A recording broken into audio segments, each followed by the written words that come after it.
अस्सलाम वालेकुम। तो क्लास 9 का यूनिट नंबर 6 है जिसका नाम है ट्रिग्नोमेट्री।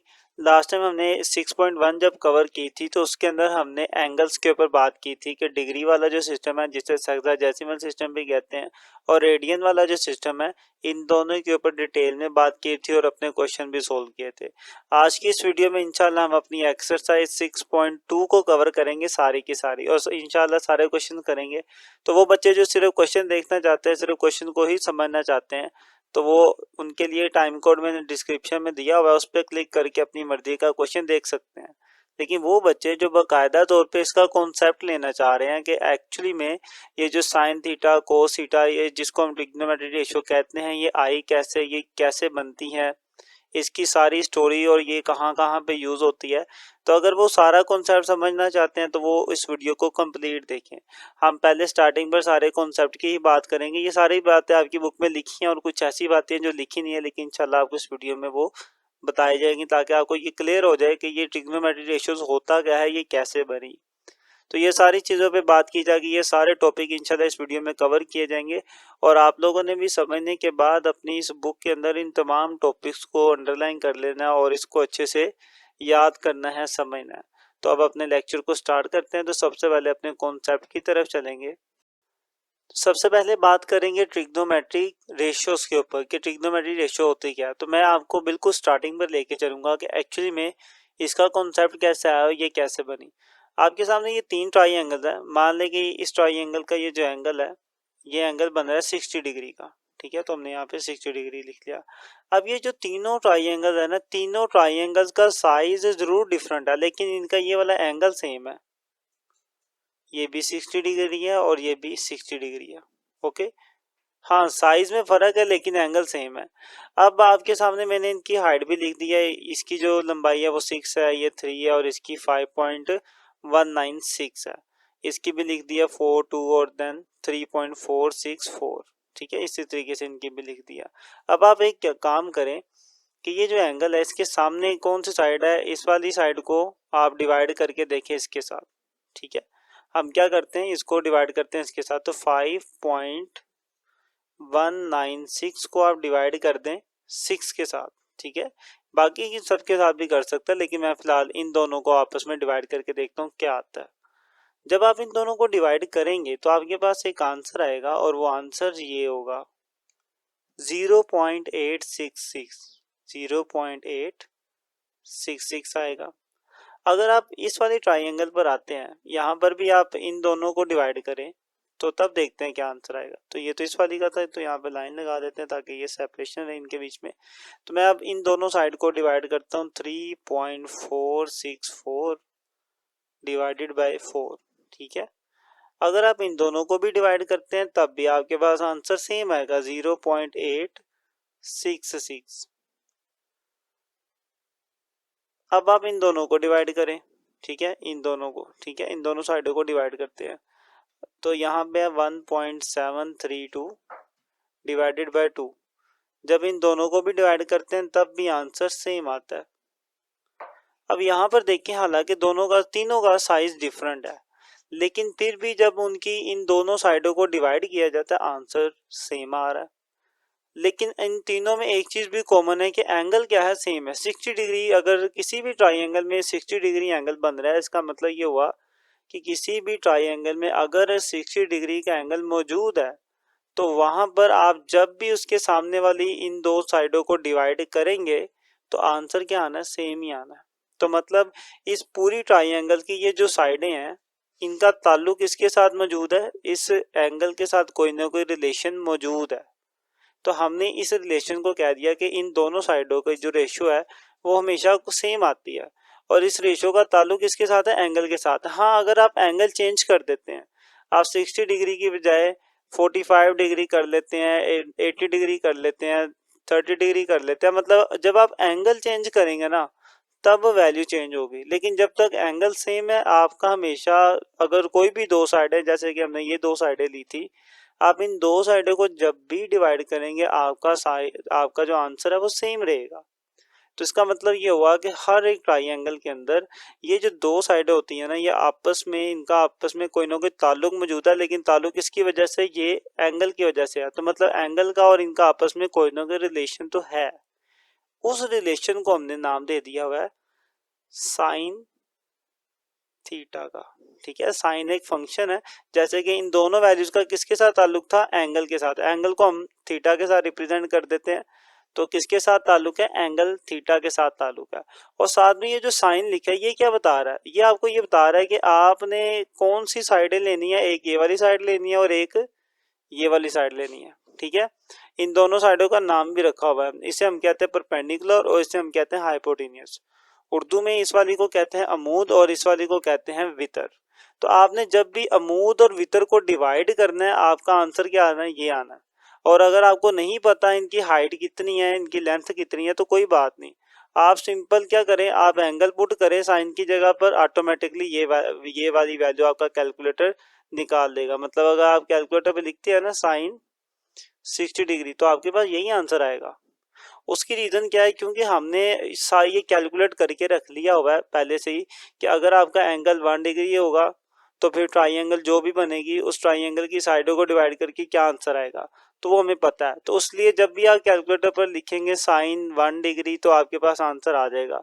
इसी तरीके से हमने ये भी फाइंड कर लिया कि अगर 1 डिग्री के बजाय यहाँ पे 2 डिग्री हो, यहाँ पे 3 डिग्री हो, मतलब हमने हर एक पॉसिबल एंगल पर क्या कर लिया हुआ है, उसकी वैल्यू फाइंड आउट कर ली हुई है साइन की।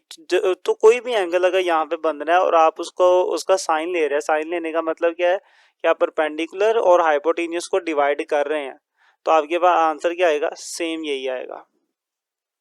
तो यहाँ से ये कॉन्सेप्ट निकल के आया कि ये जितनी भी साइडें होती है ना किसी भी ट्राइंगल के अंदर।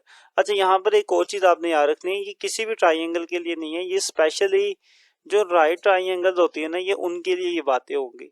अब राइट ट्राइंगल वो होती है जिसके अंदर एक एंगल होता है 90 डिग्री का, जैसे कि ये वाला एंगल क्या है, ये 90 डिग्री का है।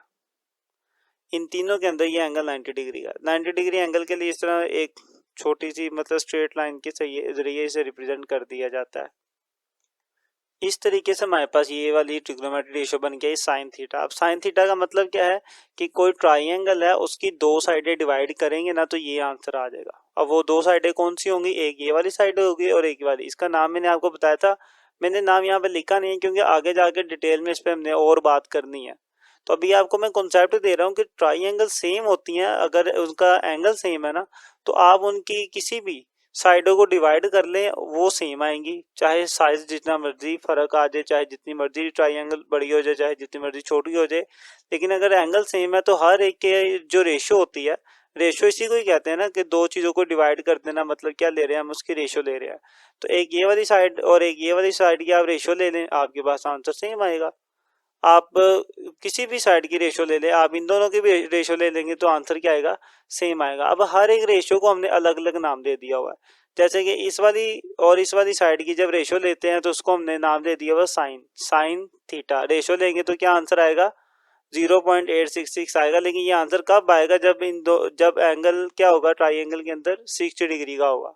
तो हमने क्या क्या दिया, साइन 60 डिग्री कितना होता है, 0.866 होता है। मतलब कि साइन साइन का मतलब है कि अगर आपके पास कोई ट्राइंगल है जिसके अंदर एंगल कितना बन रहा है, 60 डिग्री का बन रहा है, और आप उसकी इन दोनों साइडों को डिवाइड करते हैं तो आपके पास आंसर क्या आएगा, 0.866।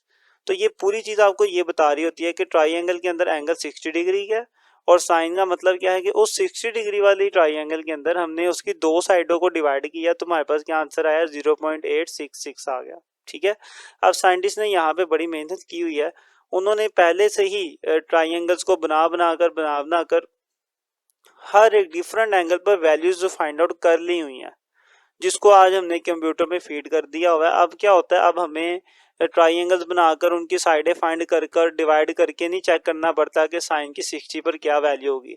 अब आप कैलकुलेटर पर सिंपल लिखते हैं साइन 60, तो वह आपको आंसर देता है 0.866, क्योंकि हमने उसको पहले ही बता दिया हुआ है कि साइन 60 पे क्या वैल्यू आती है।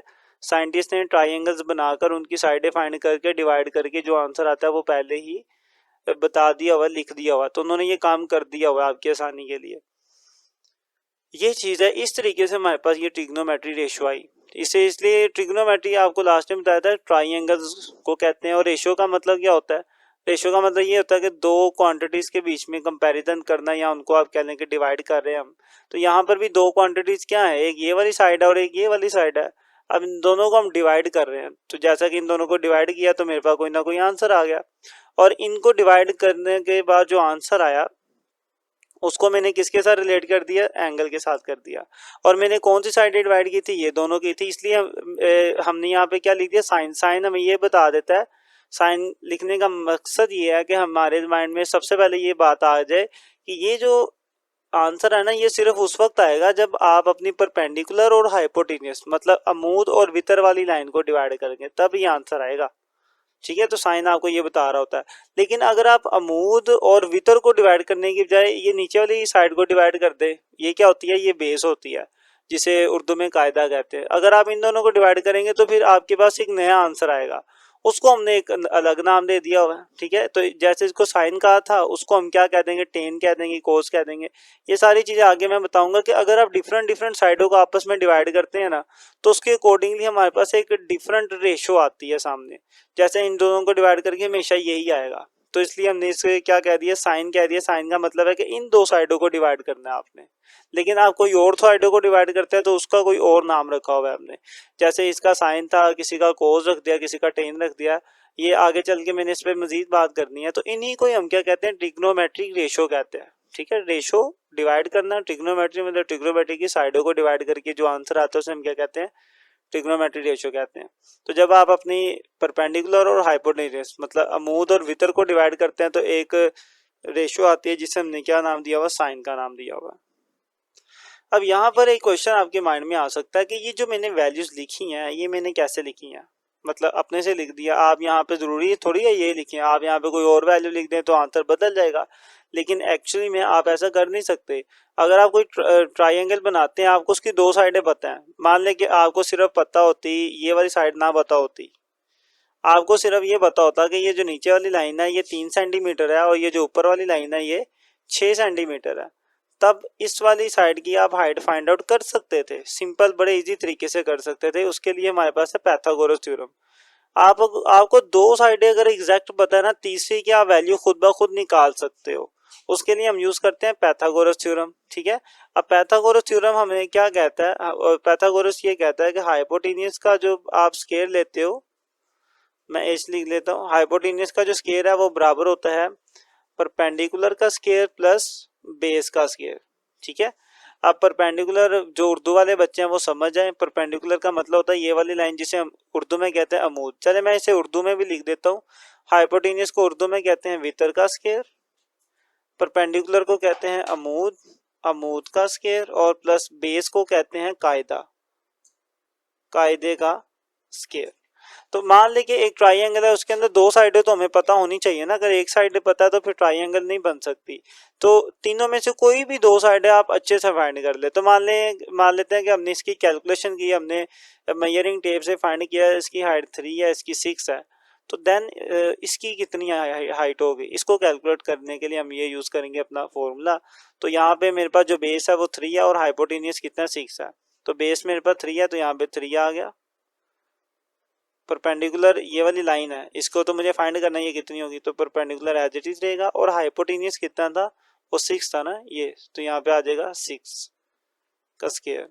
तो 6 का square 36, P square as it is, plus 3 का स्क्वायर 9, 9 प्लस है इधर आके हो जाएगा माइनस, इधर आ गया पी स्क्वायर। इन दोनों को आप माइनस कर लें, आपके पास यहाँ पे आ जाएगा 27 और इधर आएगा पी स्क्वायर मतलब परपेंडिकुलर का स्क्वायर। अब स्क्वायर खत्म करने के लिए आप ले लें दोनों तरफ अंडर रूट। तो जब आप 27 का अंडर रूट लेते हैं तो आपके पास आंसर आता है 5.19। ठीक है, 196। और यहाँ पे क्या आ गया, परपेंडिकुलर आ गया। और अगर आप देखें कि हमने परपेंडिकुलर की वैल्यू जो यहाँ पे लिखी थी वो क्या थी, वो भी यही थी 5.196। तो मतलब कि आपने ये वाली वैल्यूज अपनी मर्जी से नहीं लिखनी होती। आपको कोई भी ट्राइंगल आप बनाना चाह रहे हैं, राइट एंगल ट्राइंगल, तो दो साइडें अगर आपको पता है, तीसरी आपको इस तरह कैलकुलेट करके आपको ये सारी वैल्यू लिखनी पड़ेगी। और जब आप ये सारी वैल्यू लिखते हो फिर आप उनकी जब रेशियो लेते हो आंसर हमेशा सेम आता है। और ये बड़ी एक मैजिकल बात है इन राइट एंगल ट्राइंगल्स के अंदर। ठीक है। तो यहाँ तक हमने ये सीखा कि ये साइन कोस टेन मतलब जितने भी ट्रिग्नोमेट्री रेशियोज हैं ये कैसे हैं, बेसिकली इन दोनों साइडों को डिवाइड करके हैं, क्योंकि जब भी डिवाइड करते हैं आंसर सेम आता है तो उसको हमने एक नाम दे दिया साइन का, और साथ में थीटा भी लिख दिया। थीटा का मतलब है कि आंसर सेम ये आएगा उस वक्त जब एंगल कितना होगा 60 डिग्री, लेकिन जब एंगल चेंज हो जाएगा तो फिर आंसर भी चेंज हो जाएगा। लेकिन अगर एंगल चेंज नहीं हो रहा, फिर ट्राइंगल जितनी मर्जी बड़ी हो जाए, ट्राइंगल जितनी मर्जी छोटी हो जाए, आंसर हमेशा क्या आना है, सेम ही आना है। तो हमने क्या कह दिया कि साइन की 60 पे क्या वैल्यू होती है, ये वाली वैल्यू होती है, जिसको हमने सेव कर लिया, कहीं पे लिख लिया, टेबल बना लिया कि साइन की 60 पे 1 पे 3 पे हर एंगल पे साइन की वैल्यू फाइंड कर ली और उसको एक टेबल में सेव करके रख लिया, जिसको हम अपने कंप्यूटर में फीड कर देते हैं, कैलकुलेटर में सेव कर देते हैं। तो कैलकुलेटर में जब हम लिखते हैं साइन 60 डिग्री, वो हमें ऑटोमेटिकली उस टेबल में से वैल्यू उठा के दे देता है, और वो टेबल साइंटिस्ट ने खुद कैलकुलेट किए हुए हैं बड़ी मेहनत के साथ। ठीक है। तो यहाँ तक हमने ट्रिग्नोमेट्री समझा कि ट्रिग्नोमेट्री की रेशियोज का मतलब क्या है कि उसकी कोई भी दो साइडें डिवाइड करें कोई ना कोई रेशियो आएगी। अभी हमने सिर्फ एक साइड को, एक रेशियो को देखा था साइन। ये कैसे आता है, जब आप परपेंडिकुलर और हाइपोटेन्यूज को डिवाइड करते हैं तो इनको डिवाइड करने से हमेशा सेम आंसर आता है, जिससे हमने ट्रिग्नोमेट्री रेशियो कौन सी बनाई, साइन का नाम दे दिया हुआ। क्लियर। चलें जी, यहाँ तक तो साइन की बात होगी। अब बाकी भी हैं, अगर आप इन दोनों को डिवाइड करते हैं, इसको इसके साथ डिवाइड करते हैं, तो आपके पास और भी आते हैं जिनका आगे जिक्र किया जाएगा। तो यहाँ तक तो आपको समझ आ गया ना कि साइन कोस टेन का मतलब क्या है। इसका मतलब सिर्फ यह है कि आप ट्रिग्नोमेट्री रेशियोज को, यानी कि ट्रिग्नोमेट्री की कोई भी दो साइडों को क्या कर रहे हैं, डिवाइड कर रहे हैं। अब डिवाइड करके जो आंसर आता है, जैसे कि इनको डिवाइड करके ये आंसर आता है, लेकिन ये आंसर कब आता है, जब 60 डिग्री होता है। तो इस चीज को हमने सेव कर लिया कि जब आप साइन 60 लेंगे, साइन 60 का मतलब ऐसी ट्राइंगल जिसमें एक एंगल 60 डिग्री है और आप उसकी परपेंडिकुलर और हाइपोटेन्यूज को डिवाइड कर रहे हैं, आंसर क्या आना, सेम आना है। इसको हमने सेव कर लिया। इसलिए कैलकुलेटर पे जब भी हम लिखते हैं साइन 60 तो ऑटोमेटिकली ये वाला आंसर दे देता है हमें। तो मेरे ख्याल इतनी बात काफी है। अब इससे आगे चलते हैं, हम आगे बात करते हैं हम हिस्टोरिकल बैकग्राउंड के ऊपर, कि इनका जो हिस्टोरिकल बैकग्राउंड क्या है, ये कहाँ से स्टार्ट हुई, किस साइंटिस्ट ने सबसे पहले इसके ऊपर काम किया, उसकी बात कर लेते हैं। तो लिखा हुआ है आपकी बुक में, ये बातें लिखी हुई हैं कि their development is rooted in ancient geometry, कि इन रेशियोज की जो डेवलपमेंट थी ये एशियन ज्योमेट्री, एशियन टाइम से ही स्टार्ट हो चुकी थी। ये आप अगर हिस्ट्री से आपका ताल्लुक है और अगर आपको पसंद है तो आप ज़रूर यूट्यूब पे सर्च करें कि एशियंट सिविलाइजेशन क्या थी और ये किस वक्त का टाइम था। तो मैं चाहूँगा कि आप इसको खुद देख लें, यहाँ पर अगर बात करूँगा तो काफ़ी लेंथी हो जाएगी वीडियो। तो एशियन सिविलाइजेशन से ही ये काम स्टार्ट हो गया था, एंगल्स और ट्राइंगल्स और उसके ऊपर जो सारे फंक्शंस हैं वो फाइंड आउट करने का। और आगे लिखा हुआ है ब्लोसोम्ड, इसकी प्रोनाउंसिएशन में थोड़ी सी मेरी मिस्टेक हो सकती है, आप इसको देख लीजिएगा। Bloom blossomed through Indian and Islamic mathematics and became the formalised in Europe during the Renaissance. ठीक है, वो ये कह रहा है कि इसके ऊपर काम तो हो गया था, एशियन सिविलाइजेशन से स्टार्ट हो चुका था, लेकिन इसके ऊपर सही जो ज़्यादा वर्किंग की है वो किसने की है, वो इंडिया के और जो मुस्लिम साइंटिस्ट हैं उन्होंने। अब इंडिया का मतलब ये नहीं है कि जो मौजूदा इंडिया, बेसिकली पहले इस पूरे खित्ते को इंडिया ही कहा जाता था, पाकिस्तान भी, बांग्लादेश भी और इंडिया जो मौजूदा है इनको मिला के एक ही नाम दिया जाता था इंडिया का। तो एक्चुअली में बात यह है कि इस वाले रीजन के जितने साइंटिस्ट हैं उन्होंने इस पर ज़्यादा काम किया और मुस्लिम साइंटिस्ट का इसमें बहुत ज़्यादा रोल है। अब कौन कौन से मुस्लिम साइंटिस्ट हैं वो आगे जाके उनके नाम भी बताएंगे आपको। अच्छा, तो मुसलमानों ने भी इसके ऊपर ज़्यादा काम किया और ये काम नज़र भी आता है। अगर आप देखें ना, मुस्लिम जितने भी हुक्मरान गुजरे हैं उन्होंने बहुत अच्छे और बहुत बड़े बड़े आर्किटेक्चर बनाए हैं जो कि आज भी मौजूद है। वो सारे के सारे विदाउट कैलकुलेशन नहीं बन सकते थे, और कैलकुलेशन भी उसके अंदर किसकी यूज़ होगी, ट्रिग्नोमेट्री की यूज़ होनी है सारी की सारी। और डेफिनेटली उनके पास ये नॉलेज था, उन्होंने काम किया हुआ था, तो डेफिनेट फिर वो इस काबिल हुए हैं कि वो इतने बड़े स्ट्रक्चर बना सकें और इतने सीक्वेंस के साथ, तरतीब के साथ। तो ये चीज़ समझ आए कि मुसलमानों ने ट्रिग्नोमेट्री में बहुत ज़्यादा काम किया, जिस वजह से मुस्लिम जो कल्चर है उसमें बहुत बड़ी बड़ी बिल्डिंग बनाने के हम काबिल हो चुके थे। तो ये सारा मुसलमानों का क्रेडिट जाता है ट्रिग्नोमेट्री के ऊपर। बाद में और भी लोगों ने इस पे काम किया जिसके आगे जिक्र किया जाएगा। तो ये उसने लिखा हुआ कि ट्रिग्नोमेट्री, ये जो वर्ड है ना ब्लोसोम्ड, इसका मतलब होता है खिलना। मतलब ट्रिग्नोमेट्री बहुत ज़्यादा फैली और बहुत ज़्यादा इस पे काम हुआ जब इंडियन और जो मुस्लिम साइंटिस्ट हैं उन्होंने इस पे जब काम किया। और आगे भी उन्होंने लिखा हुआ है became the formalised in Europe during the Renaissance, कि यूरोप के अंदर इसके ऊपर फिर ज़्यादा काम हुआ। ठीक है, और यूरोप में इसको प्रैक्टिकल में कैसे यूज़ करना है तो देन उन्होंने भी इसको एक्सप्लोर करना शुरू कर दिया। रिनाइंस का बेसिकली जो वर्ड है ना, ये बोला जाता है यूरोप का जो गोल्डन टाइम पीरियड था ना, जिसमें यूरोप में बहुत ज़्यादा तरक्की हो रही थी साइंस के ऊपर, कल्चर के ऊपर, हर चीज़ में वो बहुत ज़्यादा ग्रो कर रहे थे, तो उस टाइम पीरियड के लिए ये वाला वर्ड बोला जाता है। तो यही वो कह रहा है कि उस टाइम पीरियड में जब यूरोप में बहुत ज़्यादा तरक्की हो रही थी और वो साइंटिस्ट बहुत ज़्यादा वहाँ पे पैदा हो रहे थे और वो काम कर रहे थे, तो उस टाइम में भी ट्रिग्नोमेट्री पर बहुत ज़्यादा काम किया गया। ठीक है, तो ये इसकी थोड़ी हिस्ट्री है। अब बात करते हैं कि ट्रिग्नोमेट्री रेशियो की डेफिनेशन हम कैसे करेंगे। तो डेफिनेशन इस तरीके से आप कर सकते हैं, the function that relate the angle to the side in a right angle triangle are known as trigonometric function, के ये एक ऐसा रिलेशन है जो कि किसी भी ट्रायंगल के अंदर जो एंगल है उसका ताल्लुक किसके साथ बनाता है, उसके कोई भी दो साइडों के साथ बना देता है। ठीक है, तो ये डेफिनेशन है ट्रिग्नोमेट्री की, कि ट्रिग्नोमेट्री फंक्शन का क्या मतलब है। द फंक्शन ऐसा फंक्शन दैट रिलेट एंगल, जो कि एंगल को किसके साथ रिलेट करता है, to the side in a right triangle, जो कि एंगल को राइट ट्रायंगल की जो साइड्स होती हैं उनके साथ रिलेट करता है, उसी फंक्शन को हम क्या कहते हैं, ट्रिग्नोमेट्रिक रेशियोज भी कहते हैं। ठीक है, नाउन एज ट्रिग्नोमेट्रिक फंक्शन भी कहते हैं, ट्रिग्नोमेट्रिक रेशियो भी कहते हैं। और वो हमारे पास कौन कौन से, साइन है, कोस है और टेंजेंट है। ठीक है, साइन इसे कोसाइन या शॉर्ट फॉर्म में कोस भी पढ़ते हैं, और टेंजेंट को शॉर्ट फॉर्म में सिंपल टेन भी कह देते हैं।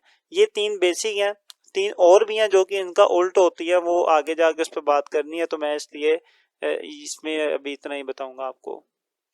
अच्छा, हिस्ट्री तो हमने सुन ली थी कि ये जो ट्रिग्नोमेट्री है, ये जो राइट ट्रायंगल है, इस पे काम तो पहले भी स्टार्ट हो चुका था, लेकिन इसको बकायदा तौर पे साइन, कोस और टेन के अंदर कन्वर्ट कब हुआ, ये सारा कुछ काम कब स्टार्ट हुआ, अब उस पे बात करते हैं। ठीक है, तो history of sine, cosine and tangent, के साइन, कोसाइन और टेंजेंट की क्या हिस्ट्री है, ये कब हम इंट्रोड्यूस हुए, कब ये सोचा गया कि हम जो दोनों साइड है उनका रिलेशन जो बना रहे हैं उसको साइन के साथ रिप्रेजेंट कर दें।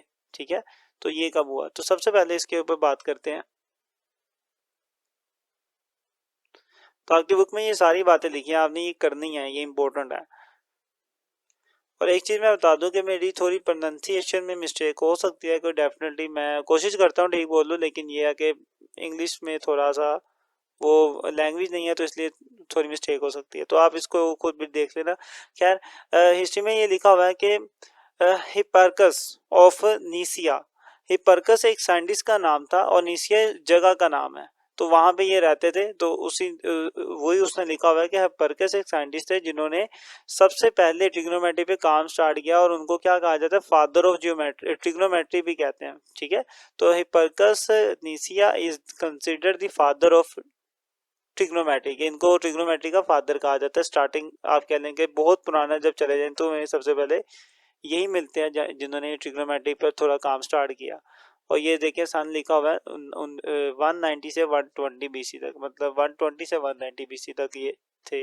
अच्छा, आगे लिखा हुआ है he was the first compile a trigonometric table for solving problem related to astronomy, कि ये पहले वो शख्स थे जिन्होंने ट्रिग्नोमेट्रिक टेबल बनाया, मतलब टेबल बनाया होगा जिसके अंदर उन्होंने देखा होगा कि इस एंगल पर क्या वैल्यू आती है, इस एंगल पर क्या आती है। जैसे 60 पे वैल्यू हमने ऊपर निकाली थी कि जब 60 डिग्री लिखते हैं तो क्या आता है, 0.86 आता है, या इस तरह की वैल्यू आती है। तो उन्होंने भी इस तरह के टेबल बनाए होंगे अपनी सहूलत के लिए, और वो इनको कहाँ पे यूज़ करते थे, एस्ट्रोनॉमी में यूज़ करते थे, सितारों सियारों की स्टडी करने के लिए। आगे वो कहता है यूजिंग कोड फंक्शन, और उन्होंने ये जो टेबल बनाया था ये साइन, कोस, टेन को यूज करके नहीं बनाया था, एक और उन्होंने एक फंक्शन बनाया था जिसे हम कहते हैं कोड फंक्शन। अब वो क्या होता है ये अब आप समझ लें। बेसिकली आपके पास कोई सर्कल है ना, अगर सर्कल का ये सेंटर है, अगर कोई लाइन सर्कल के सेंटर से गुजर रही हो ना, तो उस लाइन को हम कहते हैं डायमीटर।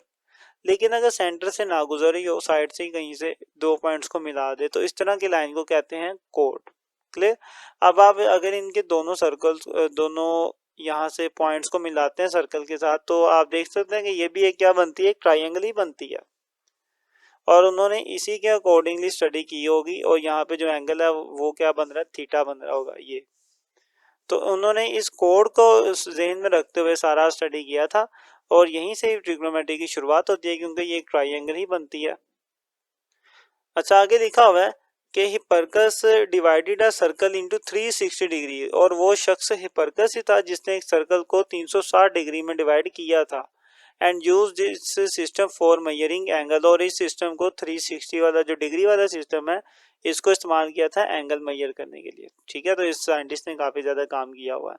देन आगे चलते हैं कि इनके काम को मज़ीद किसने एक्सटेंड किया, लेकिन उससे पहले आप ये देख लें कि ये जो कोड फंक्शन लिखा हुआ है वो उन्होंने ये बनाया था कि मतलब उनके अकॉर्डिंगली अगर आपके पास ये सर्कल है, ये आपकी कोई कोड है, यहाँ से उसका ये दो रेडियस है, तो देन जो इस कोड की जो लेंथ होगी, ये वाली लेंथ, ये किसके बराबर होगी, 2r के। ये जो रेडियस है आप उसको मल्टीप्लाई करवा दें, देन आप साइन लिखें एंड थीटा ओवर 2 लिख दें। थीटा मतलब जितने यहाँ पे एंगल बन रहा है उसको 2 पे डिवाइड कर दें, और फिर उस पर साइन की वैल्यू निकालें, देन आपके पास क्या आ जाएगी, इस कोड की लेंथ आ जाएगी। तो इस वाले सारे सिस्टम को वो यूज़ करके काम कर रहे थे। आगे चलते हैं और मज़ीद कुछ हिस्ट्री को देखते हैं कि ये और कहाँ पे इसको यूज़ किया जा रहा था। देन आता है बारी इस्लामिक गोल्डन एज की, कि जब इस्लाम में गोल्डन एज थे, मतलब जब मुसलमान बहुत ज़्यादा ग्रो कर रहे थे, बहुत ज़्यादा इन्वेंशंस कर रहे थे, स्पेशली ट्रिग्नोमेट्री के ऊपर बहुत ज़्यादा काम हो रहा था, तो तब क्या हो रहा था, वो चीज़ उन्होंने लिखी है कि इन इस्लामिक गोल्डन एज के, इस्लाम की जो गोल्डन एज थी उसके अंदर एक साइंटिस्ट थे अल बातनी, ठीक है, अल बतानी या अल बातनी वर्ड है इनका, was among the first who replace code function with the modern sine function. तो बेसिकली वो मुस्लिम साइंटिस्ट थे जिन्होंने कोड फंक्शन की बजाय साइन फंक्शन को यूज किया सबसे पहले, and calculate tables of sine and tangents, और साइन और टेंजेंट की टेबल्स कैलकुलेट किया। अब ये टेंजेंट क्या चीज़ है, बाकी आप यूं भी कह लेंगे अगर कोई सर्कल है बाहर से जो लाइन टच कर रहे होते हैं उसे भी हम क्या कहते हैं, टेंजेंट ही कहते हैं। क्लियर।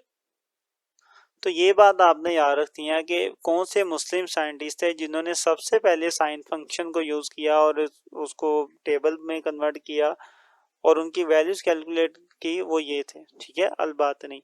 और इन्होंने यही साइन और टेन के टेबल्स बनाए थे, इसको याद रखना। अब इसका मतलब ये नहीं है कि बस यहीं तक ही मुसलमान रहे, इसके आगे भी जो मुस्लिम साइंटिस्ट है उन्होंने भी काम किया, जिनमें से एक का जिक्र मजीद आपकी बुक में किया हुआ है।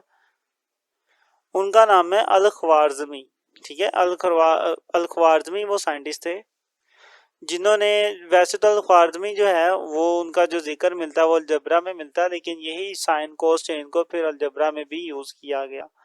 तो वही लिखा हुआ है कि Al Khwarizmi known for his work in algebra, के अल ख्वारिज़मी जो है उनकी जो शोहरत है, उन्होंने अलजबरा में बहुत ज़्यादा काम किया, मतलब चीज़ों को प्लस माइनस मल्टीप्लाई डिवाइड हर सिचुएशन में डिफरेंट डिफरेंट प्रॉब्लम्स बना करके, अगर उसकी लेंथ इतनी है, ये इतनी है, उसके अंदर इतनी रेशो है, तो मतलब डिफरेंट जितना भी अलजबरा है आप कह लें कि अल ख्वारिज़मी के ही जो असूल है उनको लेके आगे ये चला है। तो सबसे पहले अलजबरा अल ख्वारिज़मी ने ही बनाया था, और डेफिनेटली भी अलजबरा के अंदर साइन कोस चेन को भी यूज़ किया गया। आगे उन्होंने लिखा हुआ एंड उमर खयाम, ये भी साइंटिस्ट थे, उन्होंने क्या किया था, वर्क ऑन स्फेरिकल ट्राइंगल, जिन्होंने स्फेरिकल ट्रिग्नोमेट्री पर काम किया। अब स्फेरिकल ट्रिग्नोमेट्री का क्या मतलब है, तो स्फेरिकल ट्रिग्नोमेट्री का बेसिकली में ये मतलब होता है कि अगर आप कोई ट्राइंगल किसी स्फेयर के ऊपर बनाए, स्फेयर आप समझते हैं जैसे कोई फुटबॉल होता है वो एक स्फेयर है, कोई टेनिस बॉल है वो भी क्या है, एक स्फेयर है। तो आप जब किसी स्फेयर के ऊपर ट्राइंगल बनाएंगे तो वो कुछ इस तरीके से बनेगी ना, क्योंकि वो स्फेयर गोल होता है ना, उस सरफेस पे ट्राइंगल बनाएंगे तो इस तरह की ट्राइंगल बनेगी। और फिर इस तरह की ट्राइंगल का जो रिलेशन होता है सेंटर के साथ, उसको स्टडी किया जाता है इसके अंदर, और ये सारी भी स्टडी किन्होंने की हुई है, मुस्लिम साइंटिस्ट ने की हुई है। ठीक है, तो ये सारी जो स्टडी है ना स्फेरिकल ट्राइंगल की, बेसिकली इसी को किसने किया था, उमर बिन ख़याम ने किया था। तो ये चीज़ वो कह रहा है कि स्फेरिकल ट्राइंगल ट्रिग्नोमेट्री का क्या मतलब है, और ये क्यों की गई, क्योंकि डेफिनेटली इसका जो ताल्लुक है, इसकी जो एप्लीकेशन है वो एस्ट्रोनॉमी के साथ है, और मुस्लिम जो है वो बहुत ज़्यादा सितारों सियारों को स्टडी किया करते थे। नेक्स्ट बात करते हैं कि इसको मज़ीद किसने एक्सटेंड किया, तो Isaac Newton and Gottfried Wilhelm Leibniz, ठीक है, तो ये दो साइंटिस्ट थे, बहुत फेमस है। ये आइजैक न्यूटन को सीड ऑफ न्यूटन कहा जाता है, और और गॉटफ्राइड विल्हेम लेबनीज, इसको सिर्फ लेबनीज के नाम से ज़्यादातर बुलाया जाता है। तो ये दो साइंटिस्ट थे 17वीं सदी के, जिन्होंने क्या डेवलप किया, कैलकुलस डेवलप किया। आपको नहीं पता होगा कैलकुलस क्या है, लेकिन आपने ये पढ़ना है। आप ये फर्स्ट ईयर में, आपकी जो न्यू बुक है उसमें वैसे ये ऐड हो चुका है, तो आप फर्स्ट ईयर में थोड़ा सा पढ़ लेंगे और बाकी जो है इंशाल्लाह आप सेकेंड ईयर में इसको डिटेल में पढ़ लेंगे कि ये कैलकुलस क्या चीज़ है। काफ़ी इंपॉर्टेंट है डेली लाइफ में, इसकी बहुत ज़्यादा इम्प्लीमेंटेशन है। तो वो कहते हैं कि Isaac Newton and Gottfried Wilhelm Lebanese developed calculus, इन्होंने कैलकुलस डेवलप किया, which further expanded the use of trigonometric functions beyond geometry into more abstract field of mathematics. और इन्होंने ट्रिग्नोमेट्री को सिर्फ ट्राइंगल थी वहीं तक महदूद नहीं रखा, इसको मजीद आगे भी यूज़ किया और इसको डेली लाइफ में मैथ की बहुत ज़्यादा एप्लीकेशन में यूज़ किया गया ट्रिग्नोमेट्री की मदद से। ठीक है, तो ये कुछ बैकग्राउंड था कि ये कहाँ से स्टार्ट हुई। हमने इसको सबसे पहले जो देखा कि किस साइंटिस्ट ने ट्रिग्नोमेट्री या जो साइन कोस टेन थीटा वाले जो फंक्शन था ये सबसे पहले किस साइंटिस्ट ने बनाए। तो उन साइंटिस्ट का ताल्लुक जो है वो एक तो मुस्लिम साइंटिस्ट है, लेकिन उनसे पीछे चले जाएं तो एक साइंटिस्ट हमें मिलते हैं जी हिप्पार्कस। ठीक है, उन्होंने सबसे पहले साइन और मतलब ट्रिग्नोमेट्री का काम स्टार्ट किया, जिसको फर्दर आगे मुस्लिम साइंटिस्ट ने लेकर चले, और मुस्लिम साइंटिस्ट में अल-बातनी शामिल थे। और उसके बाद जो आते हैं हमारे पास अल-ख्वारिज़मी आ जाते हैं, उमर ख़याम आ जाते हैं। इन्होंने बहुत ज़्यादा काम किया ट्रिग्नोमेट्री के ऊपर और स्फेरिकल ज्योमेट्री के ऊपर भी काम किया उमर ख़याम ने। देन आता है हमारे पास Isaac Newton and then Gottfried Wilhelm Leibniz, ये सारा एक ही नाम है। दो साइंटिस्ट है जिन्होंने कैलकुलस को डेवलप किया, और कैलकुलस आज की हर एक तारीख में बहुत ज़्यादा, हर एक फील्ड में बहुत ज़्यादा इस्तेमाल होता है। तो ये कुछ इसका हिस्टोरिकल बैकग्राउंड था। अब मज़ीद आगे बात करते हैं हम कि बेसिकली इसको डेली लाइफ में हम कह रहे हैं बहुत ज़्यादा यूज़ होता है, तो ये कहाँ कहाँ पे यूज़ होता है। तो इसके कुछ यूजेस आपके सामने है, ये कुछ यूजेस भी देखिएगा कितने बड़े हैं। सबसे पहले नेविगेशन एंड जीपीएस, या आप अपने मोबाइल पे जो लोकेशन लगा के मूव कर रहे होते हैं इधर उधर, इन सब के पीछे क्या चीज़ यूज़ होती है, ट्रिग्नोमेट्री यूज़ होती है। देन एस्ट्रोनॉमी, मतलब सितारे सियारे और इनकी जितनी भी मूवमेंट है, पोजीशंस है, ये सब कैसे कैलकुलेट किया जाता है, ट्रिग्नोमेट्री की मदद से। Then video games and computer graphics, तो कंप्यूटर के अंदर जितनी तस्वीरें है, वीडियो गेम्स के करैक्टर जितने भी बनते हैं, उनके पीछे भी सारे का सारा जो कैलकुलेशन है वो ट्रिग्नोमेट्री की मदद से ही की जा रही है। तो ये इसकी एप्लीकेशन कुछ लिखे और ये इनकी फील्ड देखे कितनी कितनी बड़ी है जहाँ पे ट्रिग्नोमेट्री इस्तेमाल होती है। अब बात करते हैं ट्रिग्नोमेट्रिक रेशियोज के ऊपर, जो मैंने स्टार्टिंग में कहा था ना कि आगे चल के मजीद इस पे बात करेंगे।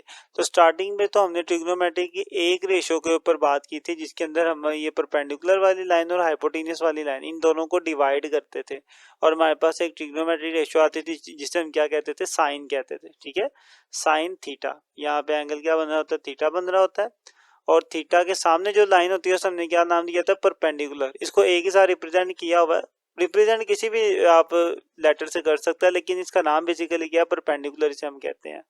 और नीचे वाली लाइन को हम बेस कहते हैं, यहाँ पर बी से रिप्रेजेंट किया हुआ है, और ये जो लाइन है इसे हम कहेंगे हाइपोटेनियस, जिसे हमने ए के साथ रिप्रेजेंट किया हुआ है। तो जैसा कि हमने पहले बात की हुई है इस पर कि जब हम अपनी परपेंडिकुलर वाली लाइन को डिवाइड करते हैं हाइपोटेनियस के साथ, तो हमारे पास क्या आ जाता है, साइन थीटा आ जाता है। इसको मैं उर्दू में लिख देता हूँ। ये जो परपेंडिकुलर होता है इसे उर्दू में कहते हैं अमूद, और बेस को उर्दू में कहते हैं कायदा, हाइपोटेनियस को उर्दू में कहते हैं वितर। ओके, तो ये तीनों इनके नाम है। तो साइन कब आता है, जब आप इन दोनों की रेशो लेते हैं, परपेंडिकुलर और हाइपोटेनियस। इसी चीज को हमने यहाँ पे लिख दिया हुआ है कि परपेंडिकुलर और हाइपोटेनियस जब इन दोनों को डिवाइड किया जाता है, डिवाइड का भी साइन लगाते हैं, जब इन दोनों को डिवाइड किया जाता है तो हमारे पास क्या आता है, साइन थीटा आता है। ठीक है, आप इसको यूं भी लिख सकते हैं कि जैसे परपेंडिकुलर को मैंने ए के साथ रिप्रेजेंट किया, तो आप यहाँ पे ए भी लिख सकते हैं, और हाइपोटेनियस को मैंने दोनों ही ए के साथ हैं तो ए को ए कर लेते हैं, ए को बी कर लेते हैं। बी वाला भी मैंने नीचे लिखा हुआ है, तो इसे फिर मैंने सी कह दिया। तो मैंने जैसे कहा था कि आप इसको कोई भी नाम दे सकते हैं, ए बी सी डी, किसी भी अल्फ़ाबेट से इसे रिप्रेजेंट किया जा सकता है, लेकिन जो इनका मेन नाम है वो आपको याद रखना है। ये परपेंडिकुलर है और ये क्या है, हाइपोटेनियस। तो हाइपोटेनियस को सी से रिप्रेजेंट किया, तो यहाँ पे आप सी भी लिख सकते हैं, ए ओवर सी शॉर्ट फॉर्म में। तो जब आप इन दोनों साइडों को डिवाइड करते हैं तो आपके पास जो रेशियो आती है उसे हमने क्या कह दिया, साइन थीटा कह दिया। लेकिन अगर आप परपेंडिकुलर को हाइपोटेन्यूस से डिवाइड करने की बजाय हाइपोटेन्यूस को परपेंडिकुलर से डिवाइड करें, ऊपर हाइपोटेन्यूस लिख दें और नीचे क्या लिख दें आप, परपेंडिकुलर लिख दें, तब भी आपके पास एक नई रेशियो आती है जिसको हमने क्या नाम दिया हुआ है, जिसको हमने नाम दिया हुआ है कोसेकेंट का। ओके, तो इसे हम कहेंगे कोसेकेंट थीटा। हाइपोटेन्यूस को जैसा कि हमने सी कहा हुआ है और परपेंडिकुलर को क्या कहा हुआ है हमने, ए कहा हुआ है। ठीक है, इस तरीके से आप इन दोनों को देख सकते हैं कि ये दोनों क्या एक दूसरे के रेसिप्रोकल है, हमने सिर्फ वैल्यूज ऊपर नीचे की हैं। तो मैं ये बात कर सकता हूँ कि साइन थीटा जो है वो किसके बराबर है, वो कोसेकेंट का रेसिप्रोकल है।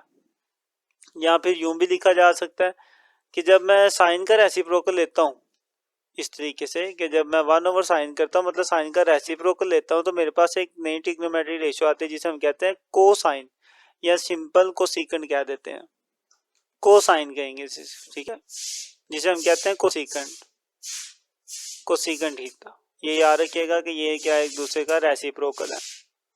आगे मूव करते हैं।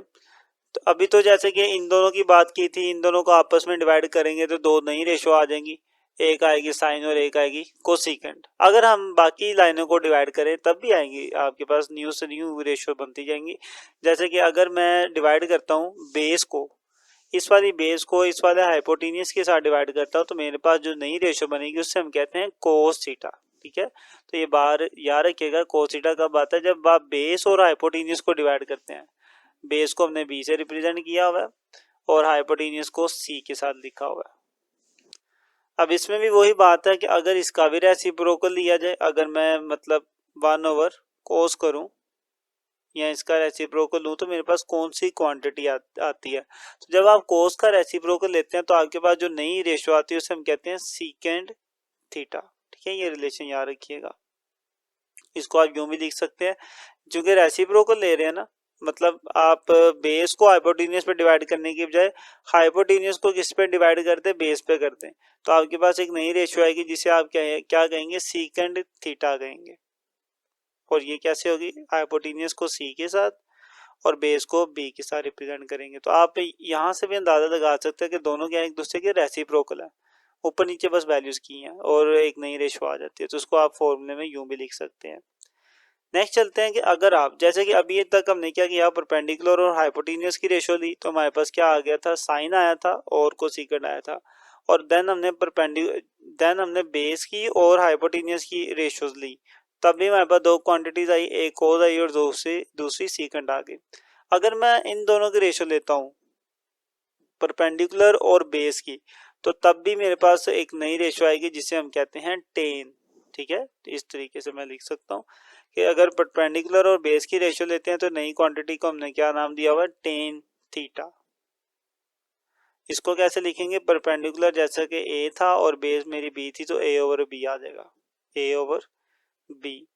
अगर इसका भी रेसिप्रोकल लिया जाए, मतलब बेस को अगर ऊपर लिख दिया जाए और परपेंडिकुलर को नीचे लिख दिया जाए, तब भी एक नई क्वांटिटी आती है हमारे पास जिसे हम कहते हैं कोट। ठीक है, तो कोट कैसे आता है, टेन का रेसिप्रोकल लेके मैं ये बात भी कर सकता हूँ। तो पर बेस के लिए बी ऊपर आएगा और परपेंडिकुलर का ए नीचे आएगा। तो इसका रेसिप्रोकल कैसे बनेगा कि अगर मैं टेन का रेसिप्रोकल लेता हूँ तो मेरे पास एक नई क्वांटिटी आएगी जिसे हम कहते हैं कोट थीटा या कोट इन भी से बोला जाता है। ले जी, यहाँ तक हमने ट्रिग्नोमेट्रिक रेशियो जितनी भी है, मतलब जितना भी पॉसिबल हो सकता था दो लाइनों को आपस में जिस भी कॉम्बिनेशन से डिवाइड किया जा सकता था वो सारे कॉम्बिनेशन आपके सामने लिख दिए। तो टोटल कितनी ट्रिग्नोमेट्रिक रेशियो आ गई, 6 आ गई। तीन बेसिकली ये बेसिक्स होती हैं, साइन, कोस और टेन, ये तीन हमारी मेन है। बाकी इनका क्या है, रेसिप्रोकल है। तो ज़्यादातर यूज भी साइन कोस टेन ही होता है, बाकी भी यूज होती हैं, लेकिन यह कि आप इन्हीं से गुजारा कर लेते साइन कोस टेन से, क्योंकि वो तो इसका रेसिप्रोकल ही है। तो ये चीज़ है बेसिक। टोटल हमारे पास 6 हैं, 6 ट्रिग्नोमेट्रिक रेशियो, इसको अच्छे से याद रखिएगा। और हर एक ट्रिग्नोमेट्रिक रेशियो कैसे फाइंड की जाती है ये याद रखना। जैसे कोसेकेंट को कैसे किया जाता है, बेस ओवर हाइपोटेन्यूस के साथ। सीकेंट को कैसे किया जाता है, हाइपोटेन्यूस ओवर परपेंडिकुलर के साथ। अब जो उर्दू मीडियम वाले बच्चे हैं वो उनके नाम मैंने जैसे लिख दिए हैं, परपेंडिकुलर को क्या कहते हैं, अमूद, और हाइपोटेन्यूस को क्या कहते हैं, वितर कहते हैं। तो वो उसी को ज़हन में रख लें कि जैसे मैंने ऊपर परपेंडिकुलर लिखा तो मतलब उर्दू में क्या होगा, अमूद, और नीचे हाइपोटेन्यूस लिखा है तो उर्दू में क्या होगा, वितर। तो अगर आप इसे उर्दू में लिखना चाहते हैं तो आप इसे उर्दू में भी लिख सकते हैं। मैं लिख कर भी दिखा देता हूँ आपको, इनको साइड पे कर लेते हैं। उर्दू में इस तरह होगा, परपेंडिकुलर के लिए अमूद और हाइपोटेन्यूस के लिए वितर, अमूद ओवर वितर। और ये फिर ये तो रेसिप्रोकल है, सिंपल, ऊपर वितर आ जाएगा और नीचे अमूद आ जाएगा। इनके साथ भी यही काम करेंगे अब।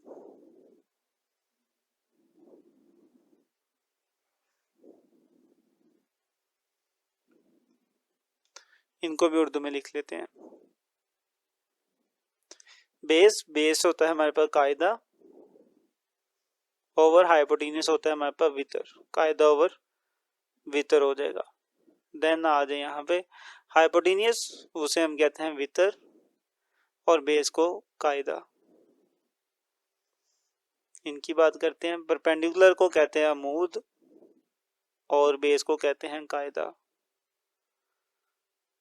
ऊपर अब बेस है तो कायदा ऊपर आ जाएगा, नीचे परपेंडिकुलर है तो नीचे अमूद आ जाएगा। तो मैंने ये उर्दू में भी लिख दिया है, मैंने ये इंग्लिश में भी लिख दिया है। आप इसको अच्छे से याद कर लें, जैसे भी आपने याद करना है। एक शॉर्टकट है वैसे, कि जैसे साइन अगर आपने याद करना है साइन थीटा का, उर्दू में तो सिंपल ही है ना, perpendicular over hypotenuse, short form में पी ओवर एच। उर्दू में इसे हम क्या लिखते हैं, अमूद ओवर वितर। अब इसको उर्दू में इस तरीके से याद करते हैं, अमूद का आइन ले लें आप और वितर का वाव ले लें, तो क्या बनेगा, ऊ बनेगा। समझ गए। इसी तरीके से अगर कोस की बात की जाए, कोस थीटा, तो वो कैसे आता है, वो आता है बेस ओवर हाइपोटेन्यूस। और अगर उर्दू में इसको लिखा जाए तो वो होता है कायदा ओवर वितर। अब कायदे का आप काफ ले लें और वितर का आप वाय ले लें, तो क्या बनेगा, कू बनेगा। तो ऊ, ये क्या बन गया, कू बन गया। टेन की भी बात कर लेते हैं। टेन इस तरीके से आता है कि आप परपेंडिकुलर को बेस के साथ डिवाइड करते हैं। परपेंडिकुलर का मतलब है अमूद और बेस का मतलब है कायदा। अब आप इनका भी अमूद का आप आइन ले लें और कायदे का आप काफ ले लें, तो क्या बन गया, अक, ऊ कू अक। इस तरीके से उर्दू में से याद किया जाता है कि साइन क्या है, ऊ मतलब अमूद ओवर वितर, कोस क्या है, कू मतलब कायदा ओवर वितर, और टेन क्या है, अक मतलब आइन मतलब अमूद और काफ मतलब कायदा। तो ऊ कुवक इस तरीके से याद कर सकते हैं। बाकी इंग्लिश वाले आप देख ले, P over H, B over H and P over B, ऐसे है। आप इसके और भी मिलते हैं नेट पे, आप उनको देख लें। लेकिन यह है कि आपको याद करना है हर हाल में, बस आपको ये तीन भी याद हो जाए ना, बाकी तो इनके रेसिप्रोकल ही हैं। जैसे कि साइन का रेसिप्रोकल क्या है, कोसिकेंट, तो कोसिकेंट क्या होगा, इसका उल्ट होगा, हाइपोटेन्यूस ऊपर और परपेंडिकुलर नीचे। तो मेन आपको ये तीन याद करना है, बाकी इनका उल्ट है, आप इनको उल्टा देंगे तो बाकी क्वांटिटीज बन जाएंगी। अब यहाँ पर कुछ आखिरी बातें हैं वो करते हैं और उसके बाद फाइनली हम रेडी हो जाएंगे अपनी एक्सरसाइज को सोल्व करने के लिए। जैसा कि आपने ऊपर टेन के बारे में देखा, टेन किसके बराबर है, ए ओवर बी, ठीक है, मतलब परपेंडिकुलर ओवर बेस। तो मैं यूं लिख लेता हूँ, टेन बराबर है ए ओवर बी के। अगर हम इक्वल के ऊपर वाली और नीचे वाली दोनों वैल्यूज को किसी सेम वैल्यू के साथ डिवाइड करते हैं ना, तो कोई फर्क नहीं पड़ता। तो ए को भी मैं सी के साथ डिवाइड कर देता हूँ और बी को भी मैं सी के साथ डिवाइड कर देता हूँ। अब यहाँ पे देखिए ऊपर क्या बन गया, ए ओवर सी। ए ओवर सी क्या था हमारे पास, ए ओवर सी हमारे पास था साइन थीटा। तो मतलब मैं ए ओवर सी की जगह पे क्या लिख सकता हूँ, साइन थीटा लिख सकता हूँ। तो ऊपर ये जो ए ओवर सी है इसकी जगह पे आ जाएगा साइन थीटा डिवाइड। अब ये नीचे लिखा हुआ है ना बी ओवर सी, अब देखते हैं ये क्या है। ये देखिए बी ओवर सी क्या हमारे पास कोस थीटा है, तो इसकी जगह पे फिर क्या आएगा, कोस थीटा आएगा। वही हमने यहाँ पे लिख दिया। तो यहाँ से एक नया फॉर्मूला आ गया कि टेन थीटा जो है वो किसके बराबर होता है, साइन ओवर कोस के भी बराबर होता है। ये चीज़ें पेपर में शॉर्ट में भी आ सकती है कि प्रूव करें, बनाकर दिखाएं, तो ये चीज़ें आपको सारी अच्छे से आनी चाहिए। अब ये चीज़ें काफ़ी ज़्यादा हैं जो हमने पढ़ी हैं, आप इसको वन बाय वन करके थोड़ा थोड़ा करके भी समझ सकते हैं। कुछ सवाल कर लें फिर समझ लें, फिर सवाल करके फिर समझ लें। तो ये है कि आप पढ़ें ज़रूर लाजमी। अब इंशाल्लाह हम अपने जो क्वेश्चन हैं उनको इजीली कर पाएंगे। तो स्टार्ट करते हैं अपने एक्सरसाइज को। 6.2 आपके सामने क्वेश्चन नंबर 1 है। इसमें वो कहता है for each of the flowing right angle triangle find the trigonometric ratio. ये जो तीन मैंने आपके सामने ट्राइंगल्स बनाई है ना, इसमें से हर एक के लिए आपने ट्रिग्नोमेट्रिक रेशियो फाइंड करनी है। अब कौन सी ट्रिग्नोमेट्रिक रेशियो है वो ये सारी उसने लिख दी है, 1 से लेके 10 तक सारी की सारी ट्रिग्नोमेट्रिक रेशियो आपको क्या करनी है, फाइंड आउट करनी है वन बाय वन हर एक ट्राइंगल के लिए। पहले इसके लिए करेंगे, फिर इसके लिए करेंगे और देन फिर हम इसके लिए करेंगे। ठीक है, तो मैंने अपने इस क्वेश्चन को लिख लिया इस तरीके से। तो ये आपका पहला क्वेश्चन, उसका पार्ट ए मैंने यहाँ पे बना दी ट्राइंगल, और बाकी सारी ट्रिग्नोमेट्रिक रेशियो जो मुझे फाइंड करनी है वो ये है। वन बाय वन सारे करते हैं फाइंड आउट। तो यहाँ पे लिख लेते हैं सॉल्यूशन, ये हमारा सॉल्यूशन होगा। अब ये जितनी भी हमारे पास ट्रिग्नोमेट्रिक रेशियोज हैं उन सबको मैंने लिख लिया, वन बाय वन करते हैं सॉल्व। तो सबसे पहले थी साइन थीटा, वो मैंने लिख लिया। अब ये चीज हम जानते हैं कि साइन थीटा किसके बराबर होता है, साइन थीटा बराबर होता है परपेंडिकुलर ओवर हाइपोटेनस। अब मैं पूरे नाम नहीं लिखूंगा जगह कम होने की वजह से। आप उर्दू में जो है वो इस तरह लिखेंगे कि साइन किसके बराबर होता है, अमूद डिवाइडेड बाय वितर, इसके बराबर होता है साइन थीटा। ठीक है, अब इनकी वैल्यूज पुट कर देते हैं। अब डायग्राम में देखिए अमूद कौन सी लाइन है सर, ये बड़ा इंपॉर्टेंट है। अब मैं जो पॉइंट आपको बताऊंगा, देखिए ये जो थीटा होता है ना, थीटा जो भी यहाँ पे एंगल लिखा होता है उसके सामने वाली लाइन क्या होती है, आपका अमूद होती है। तो अभी के केस में थीटा ये है, ठीक है, इसके सामने वाली लाइन क्या होगी, हमारा अमूद होगी। क्लियर।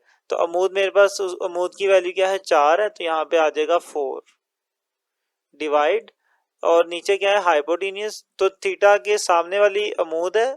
ओके, और यहाँ पे एंगल क्या होता है 90 डिग्री, दोनों के जो बिल्कुल सीधी लाइन होती है वो 90 डिग्री का एंगल होता है जिसे हम राइट एंगल कहते हैं। और राइट एंगल के सामने वाली लाइन क्या होती है, वो वितर कहलाती है जिसे हम हाइपोटेनियस कहते हैं इंग्लिश में।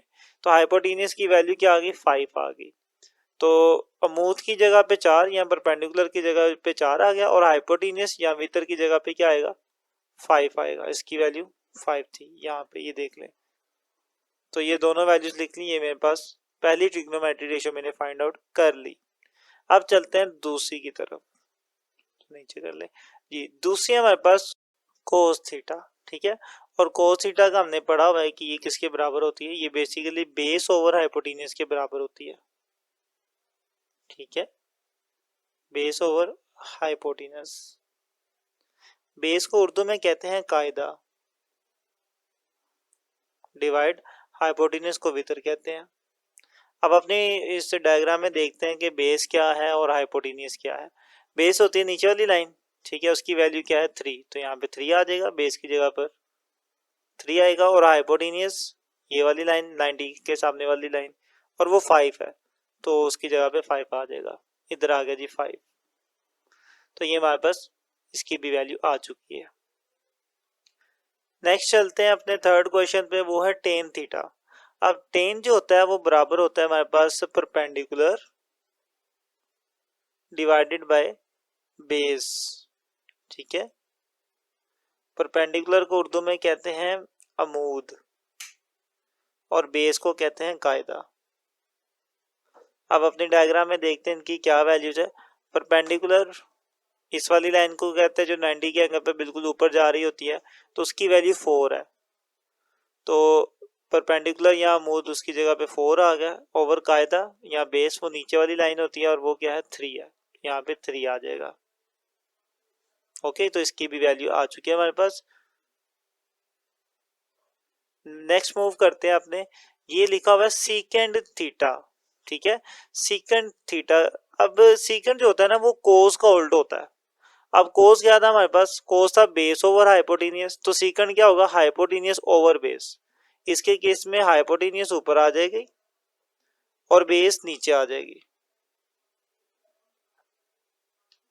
उर्दू में भी ऐसे ही होगा, जो हाइपोटेनियस है उसे हम कहते हैं वितर, ओवर बेस को हम कहते हैं कायदा। वैल्यूज लिखते हैं, वितर की वैल्यू हमारे पास यहाँ पर 5 थी, और वितर की जगह 5 आ जाएगा। नीचे कायदा है, कायदा हमारे पास 3 था, तो यहाँ पे 3 आ जाएगा। नेक्स्ट है हमारे पास कोसीकेंड थीटा। अब कोसीकेंड जो होता है ना, ये साइन का उल्ट होता है, साइन का रेसिप्रोकल है। साइन के बारे में हमने क्या लिखा था, साइन है परपेंडिकुलर ओवर हाइपोटेन्यूज, तो ये उसका उल्टा है, तो फिर इसमें उल्टा ही काम करेंगे, हाइपोटेन्यूज ऊपर और परपेंडिकुलर नीचे लिखेंगे। तो कोसीकेंड के केस में हाइपोटेन्यूज ऊपर आ जाता है और परपेंडिकुलर नीचे आ जाता है। ठीक है, उर्दू में हाइपोटेन्यूज को कहते हैं वितर और परपेंडिकुलर को कहते हैं अमूद। अब इनकी वैल्यूज लिख लेते हैं। हाइपोटेन्यूज देखते हैं जी, इसकी क्या वैल्यू है। हाइपोटेन्यूज हमारे पास 5 है और अमूद हमारे पास 4 है, तो 5/4 आ जाएगा, इधर आएगा 5 डिवाइडेड बाय 4। तो इस तरीके से हमने इन सब की वैल्यूज निकाल ली। अब यहाँ पर आप गौर करें कि बाकी जो मेरे पास क्वांटिटीज है ना ट्रिग्नोमेट्रिक रेशो, उसमें यहाँ पे थीटा नहीं लिया हुआ, बल्कि एक नया एंगल है जिसको हम फाई कहते हैं। ठीक है, एंगल को रिप्रेजेंट ही करना है ना, इस वाले को थीटा से कर दिया, तो इस वाले एंगल के लिए हमने ये वाला सिंबल यूज कर लिया है, ये इस सिंबल को फाई कहा जाता है। बाकी ये काम यहाँ पे क्या कर रहा है, एंगल को रिप्रेजेंट कर रहा है। आपको पता है एंगल को रिप्रेजेंट करने के लिए आप और भी सिंबल यूज कर सकते हैं, हम यहाँ पे अल्फा भी यूज कर सकते थे, बीटा भी यूज कर सकते थे, बुक में उसने फाई किया तो हम भी फाई ही यूज करेंगे। अब इन सब को हमने किसके अकॉर्डिंगली देखना है, इस वाले एंगल के अकॉर्डिंगली देखना है। इससे पहले वाली जितनी भी ट्रिग्नोमेट्रिक रेशियोज थी हमने इस थीटा के अकॉर्डिंगली देखा था, और मैंने आपको ये कहा था कि ये जो एंगल होता है ना, एंगल थीटा के सामने वाली लाइन क्या होती है, परपेंडिकुलर होती है। लेकिन अब वाले केस में क्या है, अब हमारे पास एंगल कौन सा यूज करना है, हमने फाई यूज करना है। तो अब फाई के सामने वाली जो लाइन है ना, वो क्या होगी, हमारे पास परपेंडिकुलर का काम करेगी। अब ये लाइन क्या है, यहाँ पर परपेंडिकुलर का काम कर रही है, और ये अगर परपेंडिकुलर है तो फिर ये क्या होगी, ये बेस होगी। ठीक है, परपेंडिकुलर मतलब अमूद और बेस मतलब कायदा। ये तो वितर है, ये ऐसे रहेगा, हाइपोटेन्यूज जो है वो उधर ही रहेगा, क्योंकि 90 का एंगल तो इधर ही है ना, तो इसके सामने वाली लाइन जो है वही हाइपोटेन्यूज होती है, और वो जहां पे है वहीं पे रहेगा, तो हाइपोटेन्यूज चेंज नहीं होगा, लेकिन परपेंडिकुलर और बेस की जो वैल्यूज है वो चेंज हो जाएगी, क्योंकि अब हम एंगल ये नहीं ले रहे, ये ले रहे हैं। जो एंगल हम चूज करते हैं ना, उसके सामने वाली लाइन को ही बेसिकली हम क्या कहते हैं, परपेंडिकुलर कहते हैं। तो अब एंगल चूंकि हमने फाई ले लिया, तो अब इसके सामने वाली लाइन क्या हमारे लिए एज अ परपेंडिकुलर काम कर रही है। तो अब करते हैं सोल्व इसको भी। कोट, कोट किसके बराबर होता है, कोट बेसिकली टेन का उल्टा है। ठीक है, चलें टेन को भी यहाँ पे लिख देता हूँ मैं। टेन बराबर होता है परपेंडिकुलर ओवर बेस के। ठीक है, इधर भी हमने ये लिखा था परपेंडिकुलर ओवर बेस के, तो कोट तो टेन का उल्टा है, तो कोट फिर क्या होगा, बेस ओवर परपेंडिकुलर।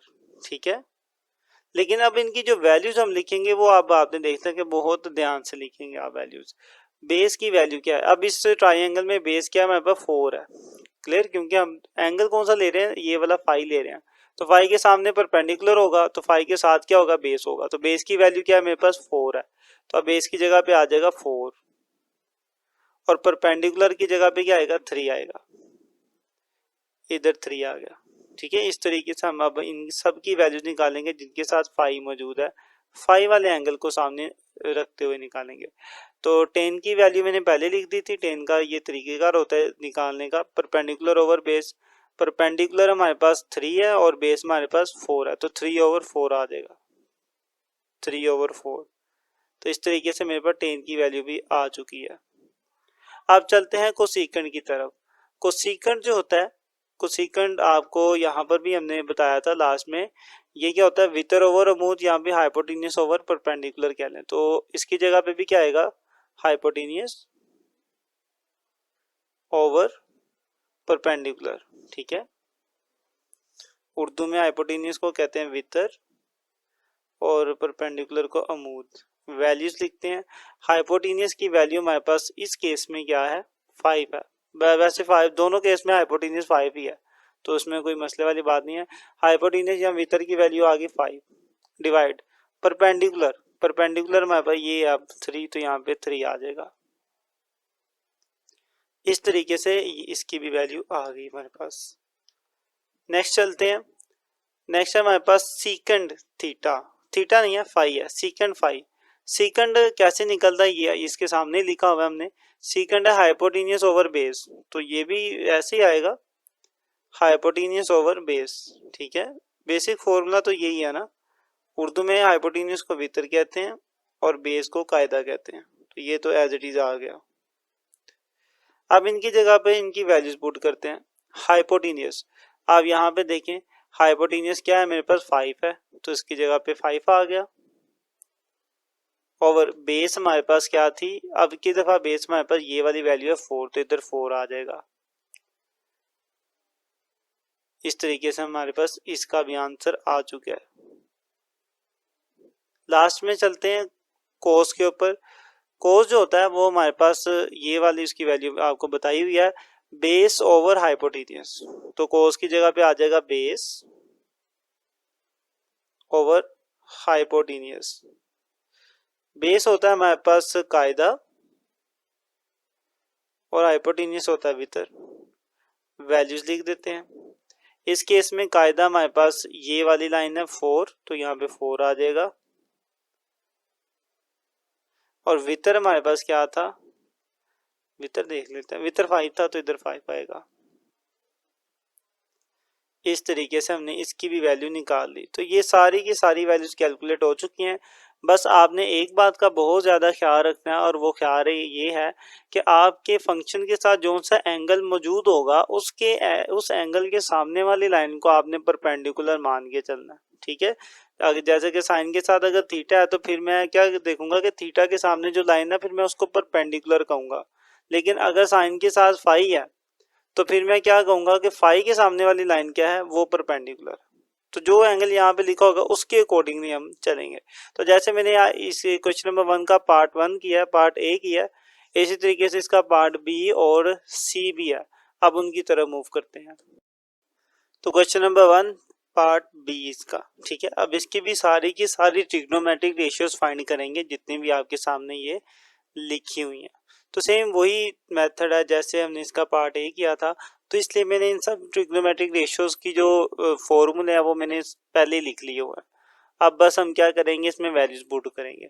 हमें पता है कि साइन थीटा किसके बराबर है, परपेंडिकुलर ओवर हाइपोटेनियस, उर्दू में अमूद ओवर वितर हो जाएगा।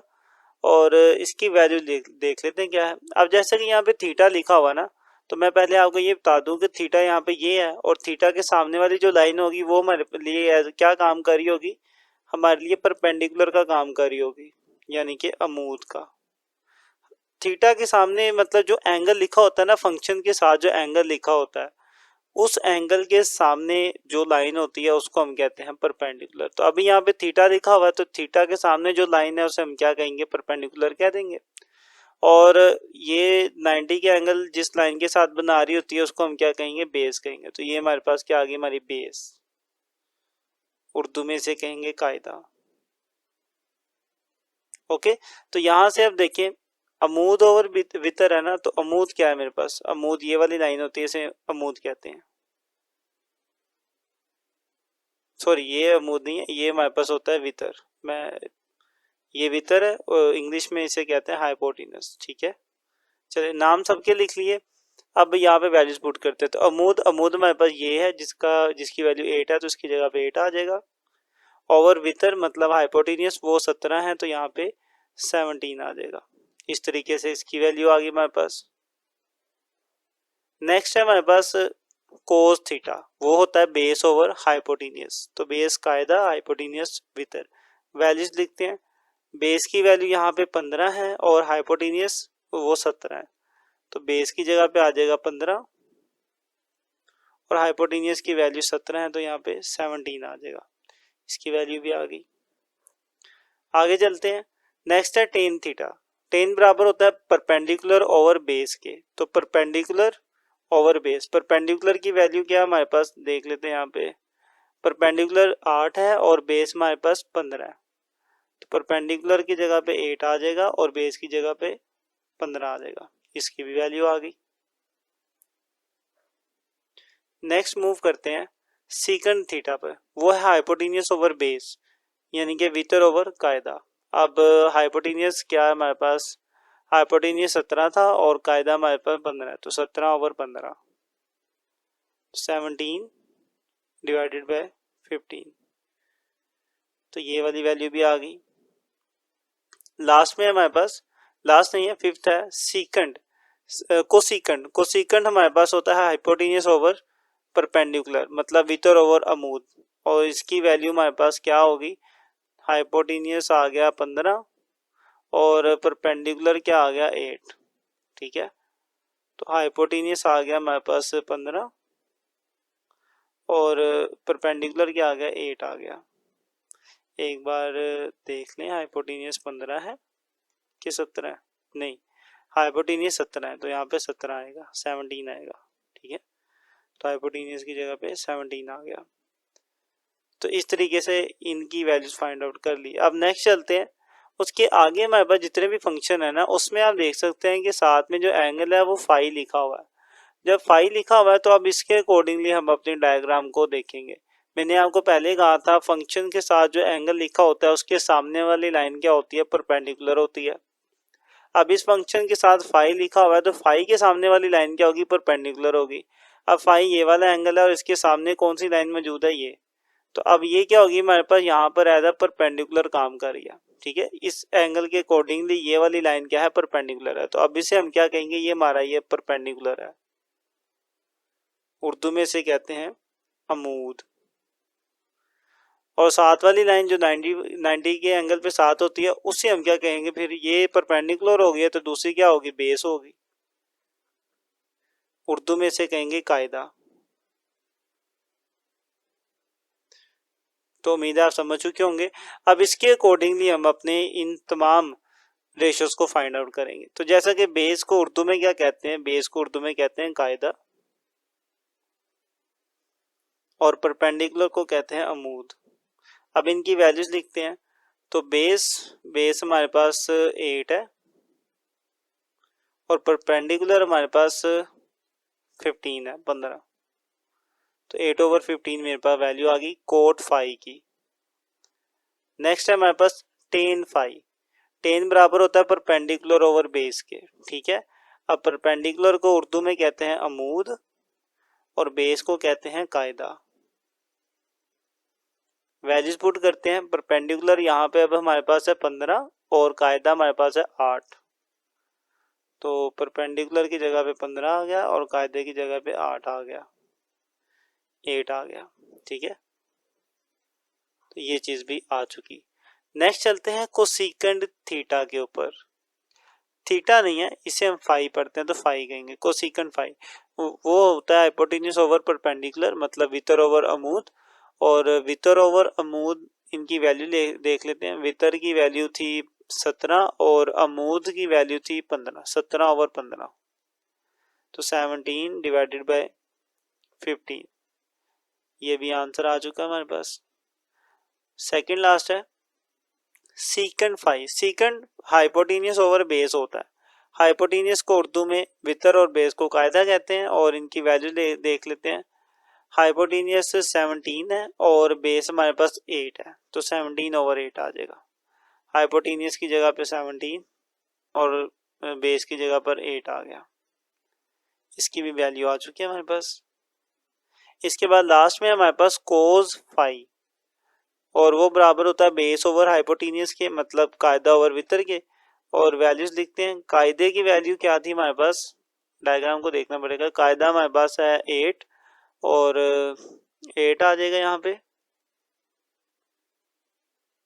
हाइपोटेनियस की जो वैल्यू है वो 17 है, ठीक है। डायग्राम में अब मुझे याद हो चुकी है, तो ये 17 वैल्यू है, ये मैंने लिख ली। ले जी, इस तरीके से सारी की सारी ट्रिग्नोमेट्रिक रेशियोज की वैल्यू हमने फाइंड आउट कर लिया। तो उम्मीद है कि आप इसका क्वेश्चन नंबर 1 का ये जो पार्ट भी है ये भी समझ चुके होंगे। सिमिलरली इसका पार्ट सी है, तो उम्मीद है कि आप वो खुद कर सकते हैं। बाकी अगर आपको कहीं पे इशू हो तो आप वीडियो को मजीद देख लें, मैं सी पार्ट भी कर देता हूँ, लेकिन यह है कि आप उसे जुबानी जरूर ट्राई करें, खुद भी किया करें। तो क्वेश्चन नंबर 1 पार्ट सी आपके सामने है। अब इसमें भी सारा कुछ वही करना है, तो मैंने हर एक ट्रिग्नोमेट्रिक रेशियो को पहले लिख लिया, बस अपने डायग्राम से वैल्यूज देखी और यहाँ पे लिख देंगे, ठीक है। तो सबसे पहले आप देख लें कि डायग्राम के अंदर भी दो एंगल है, एक थीटा है और एक फाई है। अब थीटा वाला जो एंगल है पहले उसके अकॉर्डिंगली हम अपनी इन तमाम रेशियोज को फाइंड करेंगे। अब थीटा के सामने जो एंगल, जिस एंगल पे आपने अपनी ट्रिग्नोमेट्रिक रेशियो फाइंड करनी होती है ना, उस एंगल के सामने जो लाइन होती है ना उसको हम कहते हैं परपेंडिकुलर। तो अभी मेरे पास थीटा के अकॉर्डिंगली, थीटा के सामने ये लाइन है, तो ये क्या कर रही होगी, यहाँ पर परपेंडिकुलर का काम कर रही है। उर्दू में इसे हम अमूद कहते हैं। और इसके साथ जिसके साथ ये 90 का एंगल बना रही होती है वो क्या होती है, वो बेस होती है। तो ये लाइन यहाँ पे एज अ बेस काम कर रही है। उर्दू में इसे कायदा कहते हैं। और बाकी ये जो लाइन है इसे हम वितर कहते हैं। इंग्लिश में इसे कहेंगे हाइपोटेनस, इस तरीके से। ठीक है, तो ये सारे हमने नाम लिख लिए। अब बारी है अपने क्वेश्चन में इन वैल्यूज को लिखने की। तो जैसे कि साइन थीटा हमें पता है किसके बराबर है, वो परपेंडिकुलर ओवर हाइपोटेनियस के बराबर होता है। और परपेंडिकुलर को उर्दू में अमूद और हाइपोटेनियस को उर्दू में वितर कहते हैं। अब अपनी डायग्राम में देखते हैं कि अमूद और वितर क्या है। अमूद मेरे पास यहाँ पर 5 है और वितर मेरे पास यहाँ पे 13 है।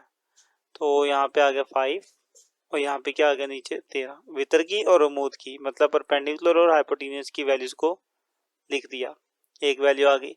देन आता है हमारे पास कोस थीटा, जो कि बेस ओवर हाइपोटेनियस के बराबर है। बेस और हाइपोटेनियस की वैल्यू देख लेते हैं। बेस हमारे पास 12 है और हाइपोटेनियस 13 है। तो बेस आ गया 12 और हाइपोटेनियस 13 हो गया, ये भी हो गया। नेक्स्ट क्वेश्चन है मेरे पास टेन थीटा, जो कि परपेंडिकुलर ओवर बेस के इक्वल है। परपेंडिकुलर और बेस की वैल्यू, परपेंडिकुलर हमारे पास था 5 और बेस था 12। तो परपेंडिकुलर की जगह पे 5, बेस की जगह पे 12 आ गया। नेक्स्ट है हमारे पास सीकेंट थीटा, जो कि कोस का उल्ट होता है। तो जैसा कि कोस क्या था, बेस ओवर हाइपोटेनियस, तो ये क्या होगा, हाइपोटेनियस ओवर बेस। ठीक है, वैल्यूज लिख लेते हैं। वितर जो हमारे पास है हाइपोटेनियस, तो उसकी वैल्यू हमारे पास 13 है, तो यहाँ पे 13 आ जाएगा। फिर डिवाइड, बेस की वैल्यू हमारे पास 12 है। ठीक है, तो बेस की वैल्यू आ गई 12, ये भी हो गया सोल्व। नेक्स्ट है फिफ्थ पार्ट है आपके सामने। उसमें लिखा हुआ है cosecant hypotenuse over perpendicular. Cosecant sine का उल्ट होता है ना, और साइन आपने ऊपर देखा, आपको बताया कि साइन बराबर है परपेंडिकुलर ओवर हाइपोटेनियस, और वो कोसिकेंट है जो साइन का उल्ट है। तो साइन का उल्ट क्या होगा, हाइपोटेनियस ओवर परपेंडिकुलर। ये वही चीज यहाँ पे लिखी है, हाइपोटेनियस ओवर परपेंडिकुलर, वितर ओवर अमूद। अब इनकी वैल्यूज लिख लेते हैं। हाइपोटेनियस और perpendicular, hypotenuse over perpendicular. Hypotenuse की वैल्यू हमारे पास 13 थी और परपेंडिकुलर हमारे पास 5 था, तो 13 ओवर 5 आ जाएगा। 13 डिवाइडेड बाय 5। ले जी, ये एक चीज होगी। नेक्स्ट चलते हैं 6 पर, वो है कोट। अब इसमें आप गौर करें कि ये फाई वाला एंगल यूज हो रहा है, तो अब फाई के अकॉर्डिंगली अपनी डायग्राम को देखना हमने। अब फाई वाला एंगल यूज हो रहा है, तो अब फाई वाले एंगल के सामने जो लाइन होगी ना, उसे हम क्या कहेंगे, अब ये हमारा क्या है, ये परपेंडिकुलर है। तो अब इसको मैं बेस नहीं कहूंगा, अब मैं इसको क्या कहूंगा, परपेंडिकुलर कहूंगा, यानी कि अमूद कह दूंगा। तो अब ये वाली मेरी लाइन अमूद हो जाएगी। जिस एंगल के अकॉर्डिंगली आप अपनी रेशियो लेते हैं ना, उस एंगल के सामने वाली लाइन को अमूद कहना होता है। तो यहाँ पे फाई के अकॉर्डिंगली ले रहे हैं, तो फाई के सामने वाली लाइन को अमूद कहेंगे हम। अब इसमें वैल्यूज पुट करते हैं हम। अच्छा, ये अमूद था, इसको हम क्या कहेंगे, फिर बेस कहेंगे। ठीक है, बेस को उर्दू में कहते हैं कायदा। चलिए वैल्यूज पुट करते हैं। अब यहाँ पर देखें ऊपर, जैसे कि कोड फाइंड करने का ये तरीका है, बेस ओवर परपेंडिकुलर। बेस की वैल्यू हमारे पास, बेस यहाँ पर ये 5 है, तो यहाँ पे 5 आ जाएगा। परपेंडिकुलर अब ये है अमूद, जो कि 12 है, तो यहाँ पे 12 आ जाएगा। तो इस तरीके से ये वाली वैल्यू आ गई। नेक्स्ट चलते हैं टेन थीटा पर, जो है परपेंडिकुलर ओवर बेस। अब परपेंडिकुलर की वैल्यू देखते हैं। परपेंडिकुलर की वैल्यू हमारे पास कहाँ गई, ये 12 है, तो इधर 12 आएगा। और बेस हमारे पास 5 है, तो यहाँ पे 5 आ जाएगा। ये वाली वैल्यू भी फाइंड आउट हो गई। नेक्स्ट है कोसेकंड थीटा, वैल्यूज पुट करते हैं। वितर ओवर अमूद, ठीक है, तो डायग्राम में देखते हैं। वितर हमारे पास 13 था और अमूद हमारे पास 12 है, तो 13/12 आ जाएगा, 13/12, ये भी आ चुके आंसर। नेक्स्ट है सीकेंड, सीकेंड फाई। अब फॉर्मूला आपके सामने, हाइपोटेनियस ओवर बेस, तो हाइपोटेनियस की वैल्यू ऊपर भी लिखी थी, वो 13 है, तो 13 होगी। ओवर बेस, बेस की वैल्यू देख लेते हैं। अब क्या हमारे पास यहाँ पे बेस 5 थी, तो 5 आ जाएगी, तो बेस की जगह पे आ गया 5, इसकी भी वैल्यू आ चुकी है हमारे पास। देन लास्ट है हमारे पास कोज फाई, ठीक है, तो कोज बेस ओवर हाइपोटेनियस, यही तरीका फाइंड करने का। वैल्यूज पुट करते हैं। बेस की जगह पर क्या आएगा, बेस यहाँ पर हमारे पास, बेस हमारे पास 5 है और हाइपोटेनियस 13 है, तो बेस आ गया 5 और हाइपोटेनियस आ गया 13। तो इस तरीके से हमने कोस फाई की भी वैल्यू फाइंड आउट कर ली, और हमारा ये जो क्वेश्चन नंबर 1 है ये मुकम्मल हो जाता है इसके साथ। इसका ए बी सी तीनों पार्ट हमने कर लिए। तो उम्मीद है कि आप ये सारे समझ चुके होंगे, काफ़ी सिंपल था। इसके बाद मूव करते हैं इसके क्वेश्चन नंबर 2 की तरफ। 6.2 क्वेश्चन नंबर 2, इसमें भी सेम वही काम करना है जो क्वेश्चन नंबर 1 में किया था, तो एक बार पढ़ लेते हैं। वो कहता है for the following right angle triangle ABC के इस राइट एंगल ट्राइंगल में फाइंड दी ट्रिग्नोमेट्रिक रेशियोज। आपने इसके अंदर की ट्रिग्नोमेट्रिक रेशियोज फाइंड करनी है, ये वाली, ठीक है। और आगे वो कहता है for which measure angle A is equal to 5, मतलब ए पे जो एंगल है वो क्या है, वो 5 है, and measure angle C is equal to theta, और सी पे जो एंगल है वो क्या है, वो थीटा है, जो कि डायग्राम के अंदर भी हमें नजर आ रहा है, ऐसे ही है। अब इन सबको फाइंड आउट करेंगे, सेम बिल्कुल वैसे ही है जैसा पहले था। तो मैंने क्या कर लिया, अपने इन सारे क्वेश्चंस को लिख लिया। सबसे पहले क्या है, साइन थीटा, तो हमने साइन थीटा लिख लिया। अब साइन थीटा कैसे फाइंड करते हैं, परपेंडिकुलर और हाइपोटेनियस को डिवाइड करके, ठीक है।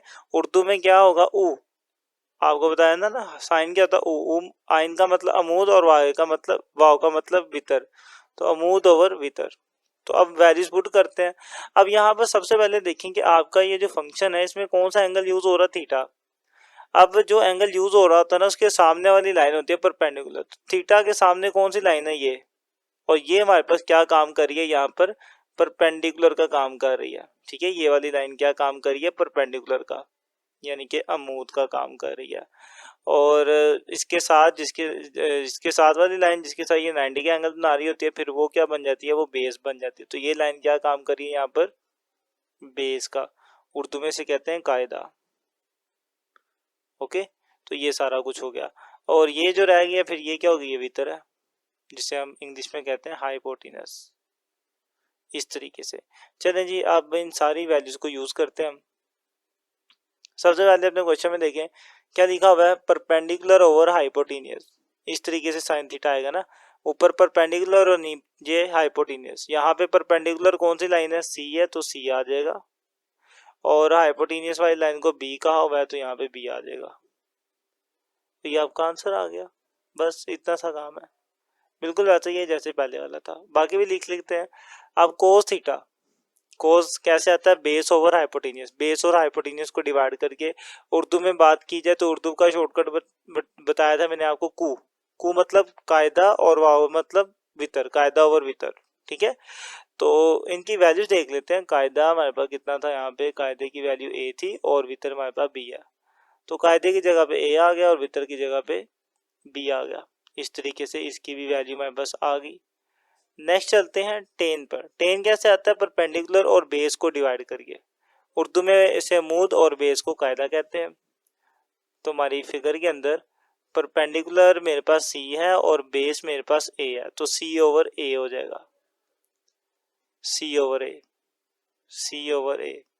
तो इसकी भी वैल्यू आ चुकी है। अब यही सारा काम हमने नेक्स्ट 3 के लिए भी करना है, लेकिन इसके अंदर जो एंगल यूज हो रहा है वो थीटा नहीं है, वो फाई है। अब फाई के अकॉर्डिंगली हम पहले अपनी ट्राइंगल की जो साइडें हैं उनको डिसाइड कर लेते हैं। जैसा कि यहाँ पे कहा था कि एंगल के सामने परपेंडिकुलर होता है, लेकिन अब हमारे पास जो एंगल है वो फाई है। अब फाई के सामने वाली लाइन को क्या कहेंगे, परपेंडिकुलर कहेंगे। तो अब इसको मैं क्या कहूँगा, परपेंडिकुलर कहूँगा। ओके, तो ये लाइन अब मेरे लिए परपेंडिकुलर बन जाएगी, इसे अब हम परपेंडिकुलर कहेंगे या फिर अमूद उर्दू में। और इस वाली लाइन को अब हम क्या कहेंगे, बेस कहेंगे, यानी कि कायदा। अब अपने ये वितर जहाँ पे है, वितर तो वही रहेगा दोनों केसेस में, ठीक है। तो अब अपने बाकी क्वेश्चंस करते हैं सोल्व। साइन थीटा जैसा कि कैसे आता है, परपेंडिकुलर ओवर हाइपोटेन्यूज। यहाँ पे भी देखिए वही लिखा है, फाइंड करने का तरीका सेम है, परपेंडिकुलर ओवर हाइपोटेन्यूज ही रहेगा हमेशा। लेकिन बात यह है कि यहाँ पे ये जो एंगल है ना, उसके अकॉर्डिंगली बस हमने डिसाइड करना होता है कि परपेंडिकुलर क्या है और बेस क्या, ठीक है। तो अब हमारे पास फाई के अकॉर्डिंगली परपेंडिकुलर क्या थी, ए वाली लाइन थी, तो यहाँ पे ए आ जाएगा। और वितर तो हमारे पास सी, ये वाली लाइन है, ये बी थी, तो ये बी ही रहेगी। इस तरीके से हमारे पास इसका भी आंसर आ गया। नेक्स्ट चलते हैं कोस फाई पर। वो तरीका है बेस ओवर हाइपोटेन्यूज। अब इस केस में बेस क्या है, हमारे पास सी बेस है और हाइपोटेन्यूज तो बी है। तो बेस आ गई सी और हाइपोटेन्यूज क्या आ गया, बी आ गया। ये भी आंसर आ गया। और लास्ट है आपके पास tan phi, perpendicular over base. Perpendicular हमारे पास इस फिगर में, अब इस केस में परपेंडिकुलर ए है और बेस हमारे पास सी है, तो ए ओवर सी हो जाएगा, ए ओवर सी। तो इस तरीके से हमने इन सब की भी वैल्यूज को फाइंड आउट कर लिया। तो उम्मीद है कि आप ये क्वेश्चन भी समझ चुके होंगे, काफी सिंपल था और काफी सिमिलर था क्वेश्चन नंबर 1 जैसा था। इसके बाद मूव करते हैं क्वेश्चन नंबर 3 की तरफ। तो क्वेश्चन नंबर 3, इसमें वो कहता है considering the adjoining triangle ABC verified at, कि आप फर्ज कर लें आपके पास कोई ट्रायंगल है एबीसी इस तरह की, और आपने ये तीनों चीजें वेरीफाई करनी है। पहली चीज साइन थीटा और कोसेकंड थीटा मल्टीप्लाई होंगे तो 1 आएगा, और उसके नीचे बाकी भी हैं। तो 1 बाय 1 करते हैं। सबसे पहले मैंने अपने पहले वाले क्वेश्चन को लिख लिया और इसको वेरीफाई करेंगे। तो वेरीफाई करने का तरीका यह है कि मैं इसकी पहले ले लेता हूँ लेफ्ट हैंड साइड। तो मैं यहाँ पे लिखता हूँ कि इसकी लेफ्ट हैंड साइड को मैं सोल्व करूंगा। अगर वो राइट हैंड साइड जिसके बराबर आ गई तो मतलब वेरीफाई हो गया। अब लेफ्ट हैंड साइड हमारे पास ये है sine theta and cosecant theta. इनकी जो फॉर्मूले हैं वो लिख लेते हैं, मतलब इनको फाइंड करने का तरीका क्या था। साइन बराबर होता है परपेंडिकुलर, साइन की वैल्यू कैसे आती है जब आप परपेंडिकुलर और हाइपोटेन्यूज को डिवाइड करते हैं, तो साइन की वैल्यू कैसे आएगी, परपेंडिकुलर डिवाइडेड बाय हाइपोटेन्यूज। अब उर्दू मीडियम वाले से उर्दू में लिख लीजिएगा, परपेंडिकुलर का मतलब अमूद और हाइपोटेन्यूज का मतलब वितर। और कोसेकंड क्या होता है, कोसेकंड बेसिकली साइन का ही उल्ट होता है, रेसिप्रोकल होता है। तो साइन का उल्टा है तो उल्टी वैल्यू लिख देंगे। यहाँ पे नीचे हाइपोटेन्यूज था तो इसके लिए ऊपर आ जाएगा डिवाइड, और परपेंडिकुलर नीचे आ जाएगा, ठीक है। अब इनकी वैल्यूज पुट करते हैं। तो डायग्राम को देखना पड़ेगा, जैसे इसके अंदर एंगल थीटा यूज हो रहा है ना, तो थीटा के सामने वाली फिर जो साइड होगी वो क्या होगी, परपेंडिकुलर। तो ये साइड क्या है मेरे पास, यहाँ पे ये परपेंडिकुलर का काम कर रही है। तो ये सारी साइड यहाँ पे परपेंडिकुलर है, यानी कि अमूद है। और इसके साथ जो 90 डिग्री पर है वो हमारे पास बेस होगी, और ये वाली क्या होगी, 90 डिग्री के सामने वाली होती है वितर। और ये मतलब इसे इंग्लिश में हम कहते हैं हाइपोटेन्यूज, तो इसे मैं ए से रिप्रेजेंट कर देता हूँ। तो सबसे पहले परपेंडिकुलर, परपेंडिकुलर मेरे पास यहाँ पे 3 है तो 3 आ जाएगा, ओवर हाइपोटेन्यूज, हाइपोटेन्यूज 5 है तो 5 आ जाएगा। यहाँ पे हाइपोटेन्यूज की वैल्यू हमने इधर भी लिखी थी, यहीं से देख के लिख लेते हैं, 5 आएगा डिवाइड, परपेंडिकुलर इधर भी लिखा था 3 है तो नीचे आ जाएगा 3, ठीक है। ये दोनों एक दूसरे के उल्टा है तो इसकी वैल्यू को उल्टा के यहाँ पे लिख ले, नहीं तो आप डायग्राम से भी देख के लिख लेंगे तो यही आएगा। अब ऊपर नीचे सेम सेम वैल्यूज हैं, 5 से 5 कैंसिल हो गया, 3 से 3 कैंसिल हो गया। जब सारी ही वैल्यूज कैंसिल हो गई हैं तो 1 बचेगा। कुछ बच्चे सोचते हैं 0 बचेगा, 0 उस वक्त बचता है जब माइनस होना है, जैसे 1 - 1 0 बचेगा, 2 - 2 0 बचेगा, तब होता है। जब कटिंग हो रही होती है तब 0 नहीं बचता, तब 1 बचता है। क्योंकि हम कटिंग इस तरीके से करते हैं, 5 1 5, 5 1 5, 3 1 3, 3 1 3, तो 1 1 बच गया ना। 1 1 सारे आपस में मल्टीप्लाई डिवाइड होके भी 1 नहीं आता है।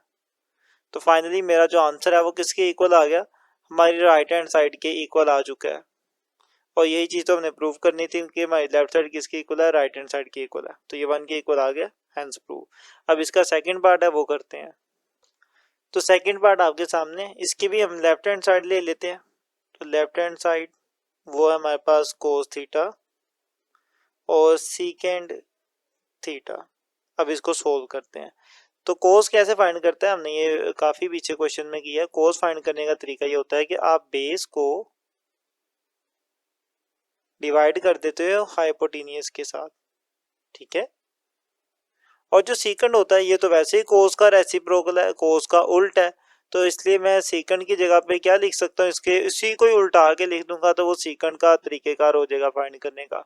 तो कोस चूंकि बेस ओवर हाइपोटेनियस था तो सीकंड फिर क्या होगा, हाइपोटेनियस ओवर बेस, क्योंकि ये उसी का ही रेसिप्रोकल है ना, रेसिप्रोकल में यही करते हैं, फ्रैक्शन चेंज कर देते हैं। अब इसकी भी वैल्यूज लिखते हैं। बेस क्या है हमारे पास, तो डायग्राम में अगर बेस की बात की जाए वो 4 है और हाइपोटेनियस 5 है। बेस हमारे पास 4 है और हाइपोटेनियस 5 है। इसमें क्या आएगा, इसमें इस वैल्यू को उल्टा दूंगा ना, रेसिप्रोकली लिखा था, हाइपोटेनियस ऊपर है बेस नीचे, तो इसके अकॉर्डिंगली 5 ऊपर आ जाएगा और 4 नीचे आ जाएगा। इनकी भी कटिंग हो जाएगी, 4 1 दा 4, 4 1 दा 4, 5 1 दा 5 और 5 1 दा 5। तो फाइनली क्या बचा, सिर्फ 1 बचा। और ये किसकी इक्वल है, यही तुम्हारी राइट हैंड साइड थी, ठीक है। तो लेफ्ट हैंड साइड को सोल्व किया, क्या आ गया, राइट हैंड साइड आ गया। तो लिहाजा हमने अपना क्वेश्चन सोल्व कर दिया और ये प्रूव हो गया। इसके बाद आपका थर्ड पार्ट है, उसकी तरफ मूव करते हैं, ये वाला। और थर्ड पार्ट है, इसके भी उसी तरीके से लेफ्ट हैंड साइड लेंगे।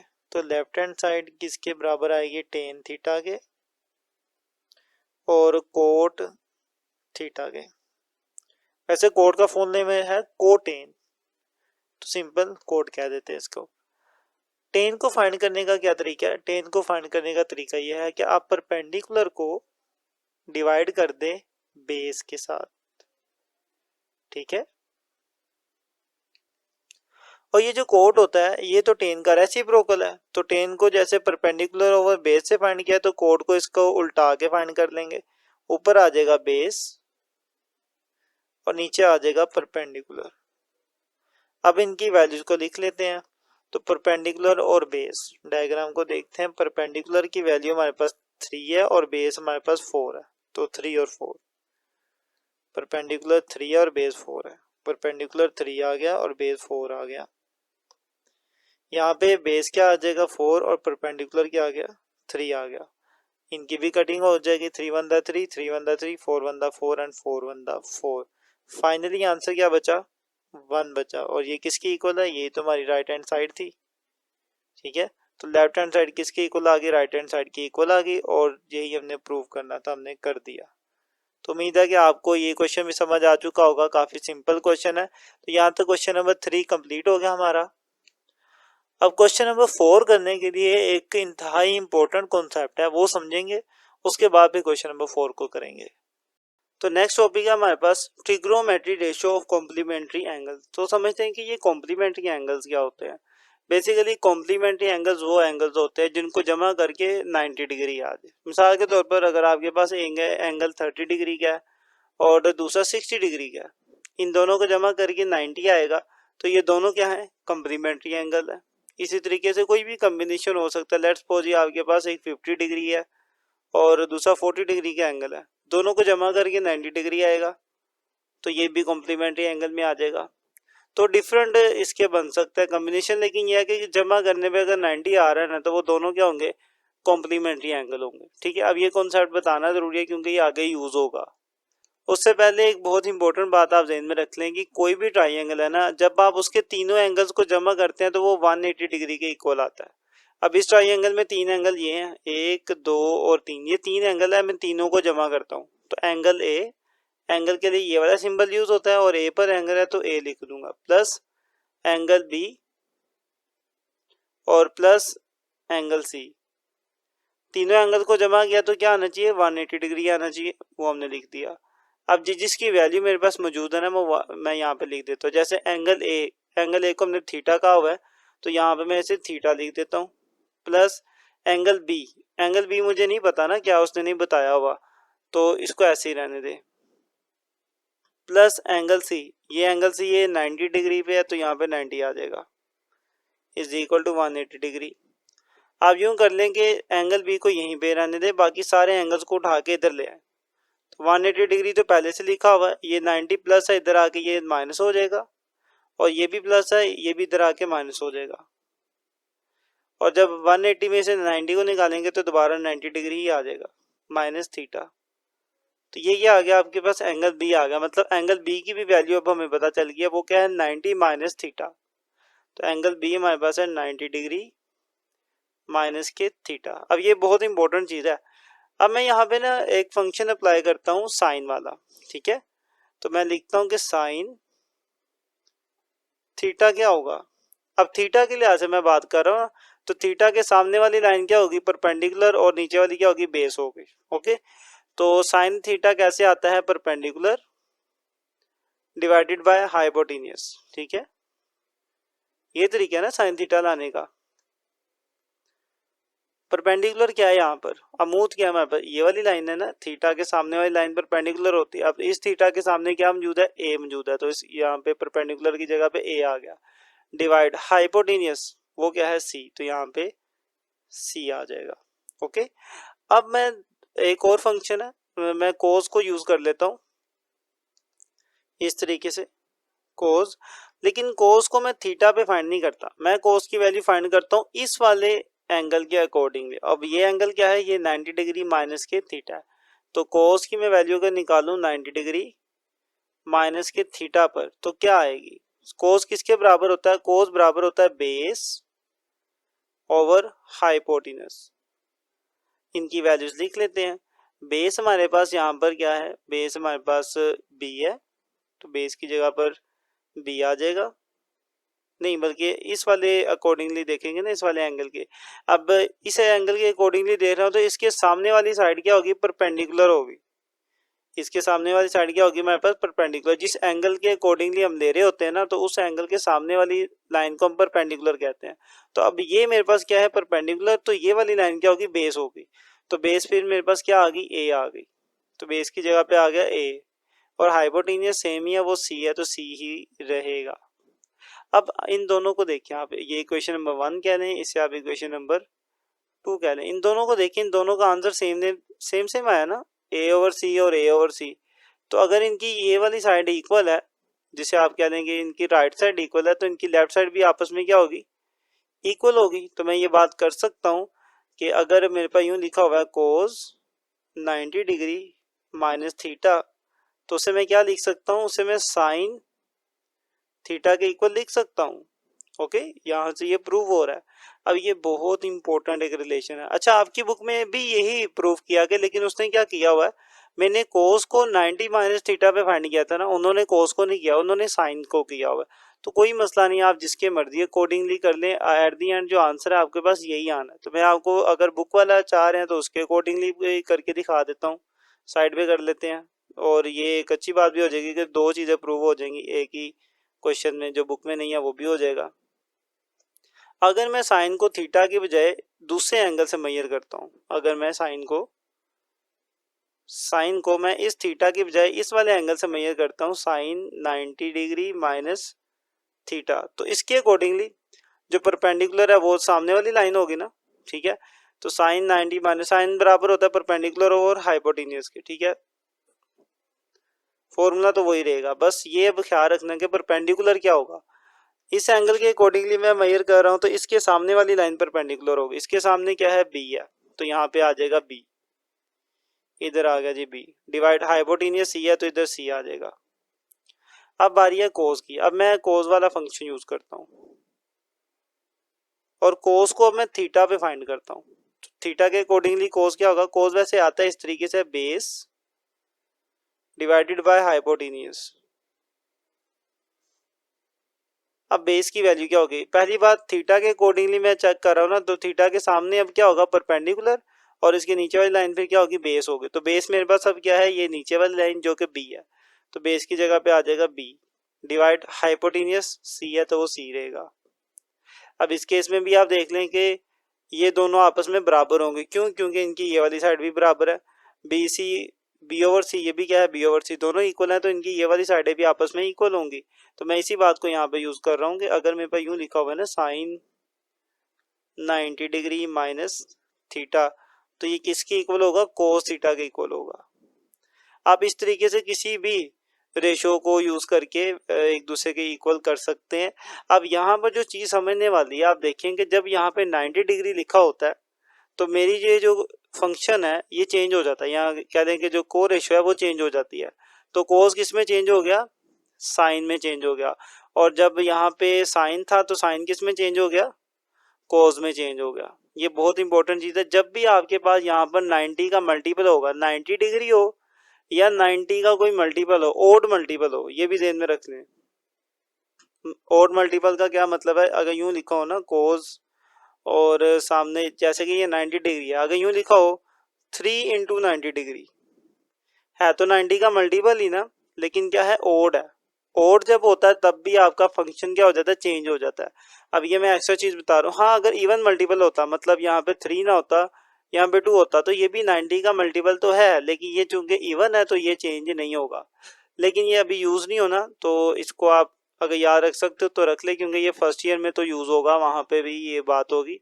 अच्छा जी, यहाँ पर तो देख लें आपके, जब आपके पास 90 डिग्री लिखा हो तब आपका जो फंक्शन है वो चेंज हो जाता है साइन में। तो फिर 90 जब चेंज हो जाएगा तब आप उसके आगे एंगल कौन सा लिखेंगे, जो एंगल यहाँ पे माइनस हो रहा होगा या चले प्लस भी हो रहा होगा, जो भी एंगल यहाँ पे होगा वही एंगल यहाँ पे आ जाएगा। इसी तरीके से सबकी जो ये जो कोर रेशियो है वो उन्होंने लिखी हुई है कि जो कोस है वो साइन में कन्वर्ट हो जाएगा। ये तो हमने प्रूव भी कर दिया आपको। टेन किस में कन्वर्ट होता है, कोट के अंदर। कोट किस में कन्वर्ट होता है, टेन के अंदर। सीकंड किस में कन्वर्ट होगा, कोसीकंड के अंदर। और कोसीकंड किस में कन्वर्ट होगा, सीकंड के अंदर। ये कुछ बातें हैं, ये ध्यान में रख लें, सिंपल सिंपल सी हैं। अगर मैं यूं लिख दूं कि जो कोस है और जो साइन है ये एक दूसरे के अंदर इंटरचेंज हो जाते हैं अगर 90 डिग्री हो इनके एंगल के आगे। और जो टेन है और जो कोट है ये भी एक दूसरे के साथ चेंज हो जाते हैं। और जो सीकंड है ये किसके साथ चेंज हो जाता है, कोसीकंड के साथ। और कोसीकंड सीकंड के साथ, ये कुछ रिलेशन है, इसको अच्छे से देख लीजिएगा। अब इन्हीं को यूज करके हमने अपना नेक्स्ट क्वेश्चन करना है। तो क्वेश्चन नंबर 4, ये क्वेश्चन आप अपनी बुक के ऊपर भी सोल्व कर सकते हैं। अब इसमें वो कहता है फिल इन द ब्लैंक्स, कि आपने इनको फिल करना है। सबसे पहले देखें लिखा हुआ है sine 30 degree is equal to sine 90 degree minus 60 degree. ठीक है, जाहिर है 90 और 60 को माइनस करके 30 ही आ जाता है, तो मतलब हम 30 डिग्री को इस तरीके से भी लिख सकते हैं। अब आगे क्या आएगा, देखिए यहाँ पे क्या आ गया, 90 डिग्री आ गया। अब 90 का मतलब क्या हुआ कि मैं अब अपने इस फंक्शन को चेंज कर सकता हूँ। साइन किस में चेंज हो जाता है, साइन चेंज हो जाता है कोस में। और बाकी क्या बच जाएगा, ये एंगल 60 डिग्री बच जाएगा। बस इतना सा काम है। हाँ, जब आप चेंज कर देते हैं फिर ये 90 वाला एंगल नहीं लिखते। अब इधर देखें कोस, यहाँ पे 90 है तो कोस भी कन्वर्ट होगा, कोस कन्वर्ट हो जाता है साइन में और साथ में आ जाएगा ये एंगल 60 डिग्री। टेन, टेन के भी आगे 90 है तो टेन भी चेंज हो जाएगा कोट के अंदर और आगे वाला एंगल 60 डिग्री आपका एज इट इज। अब दोबारा से टेन है, टेन 90 है ना, 90 टेन को चेंज कर देगा कोट के अंदर और आगे कौन सा एंगल है 30 डिग्री, तो 30 डिग्री लिखेंगे हम। यहाँ पे भी 90 है तो साइन चेंज होगा कोस के अंदर और आगे वाला angle 30 degree as it is. फिर ये कोस 90 की वजह से चेंज हो जाएगा साइन में, साइन आगे वाला angle 30 degree as it is. Next आप देख लें, ये भी 90 की वजह से साइन चेंज होगा कोस में और आगे वाला angle 45 degree as it is. और 90 की वजह से टेन चेंज हो जाएगा कोट में और next angle 45 degree as it is. और ये भी कोस है तो ये साइन बन जाएगा, साइन 45 डिग्री। ठीक है, तो इस तरीके से आप इसको सोल्व करेंगे। ये बस इतना ही था, सिंपल सा था। उम्मीद आप समझ चुके होंगे। तो यहाँ तक क्वेश्चन नंबर 4 था। इसके बाद मूव करते हैं क्वेश्चन नंबर 5 की तरफ।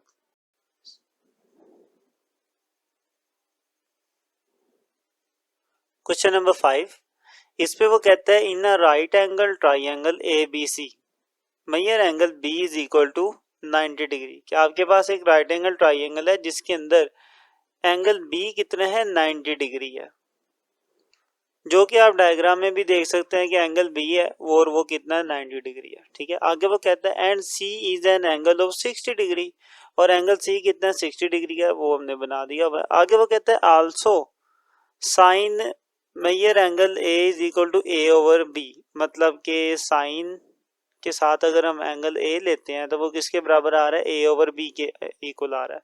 मतलब अगर इस वाले एंगल से साइन मेजर करेंगे तो इसके सामने वाली परपेंडिकुलर होगी, ठीक है, और ये क्या होगा, हाइपोटेन्यूज। तो परपेंडिकुलर ओवर हाइपोटेन्यूज ही साइन होता है।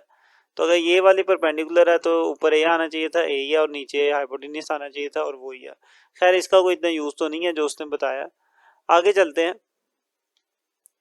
आगे वो कहता है then find the following trigonometric ratio. तो आपने जितनी ट्रिग्नोमेट्रिक रेशियोज मैंने आपको दी हुई हैं वो आपने फाइंड करनी है। तो मैंने क्वेश्चन नंबर 5 में से अभी सिर्फ पहली लिखी है और इसको सोल्व करते हैं। सबसे पहले देखें, लिखा हुआ है कि मेजर साइड बी सी।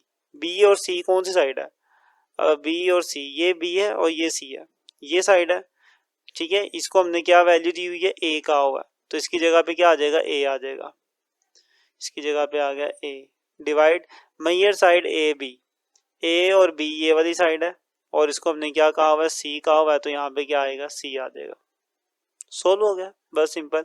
अब यहाँ पे मसला ये है कि बुक के पीछे ये आंसर नहीं है, बुक के पीछे इसका आंसर थोड़ा सा आपको चेंज मिलेगा। अब दो सिचुएशन हो सकती है, यहाँ तो ये वाला क्वेश्चन थोड़ा सा गलत है, या पीछे आंसर गलत लिखा हुआ है, ठीक है। अगर तो आंसर गलत है तो फिर ये हमारा ठीक है, अगर पीछे आंसर ठीक है तो फिर क्वेश्चन गलत है। और क्वेश्चन अगर चेंज होगा मेरे ख्याल से, अगर न्यू बुक आती है वो थोड़ा चेंजिंग करते हैं, पीछे से आंसर ठीक नहीं करते, क्वेश्चन को ठीक करते हैं, तो वो फिर कुछ इस तरीके से करेंगे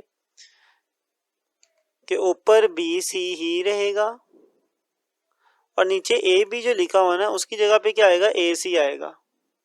क्योंकि अगर इस तरीके से लिखते हैं ना फिर आपका आंसर पीछे वाला बन जाता है, क्योंकि अगर आप देखिए बी सी हमारे पास ए है तो ए आ जाएगा, ए और सी ये वाली वैल्यू है, जिसको बी का नाम दिया हुआ तो यहाँ पे क्या आ जाएगा, बी आ जाएगा।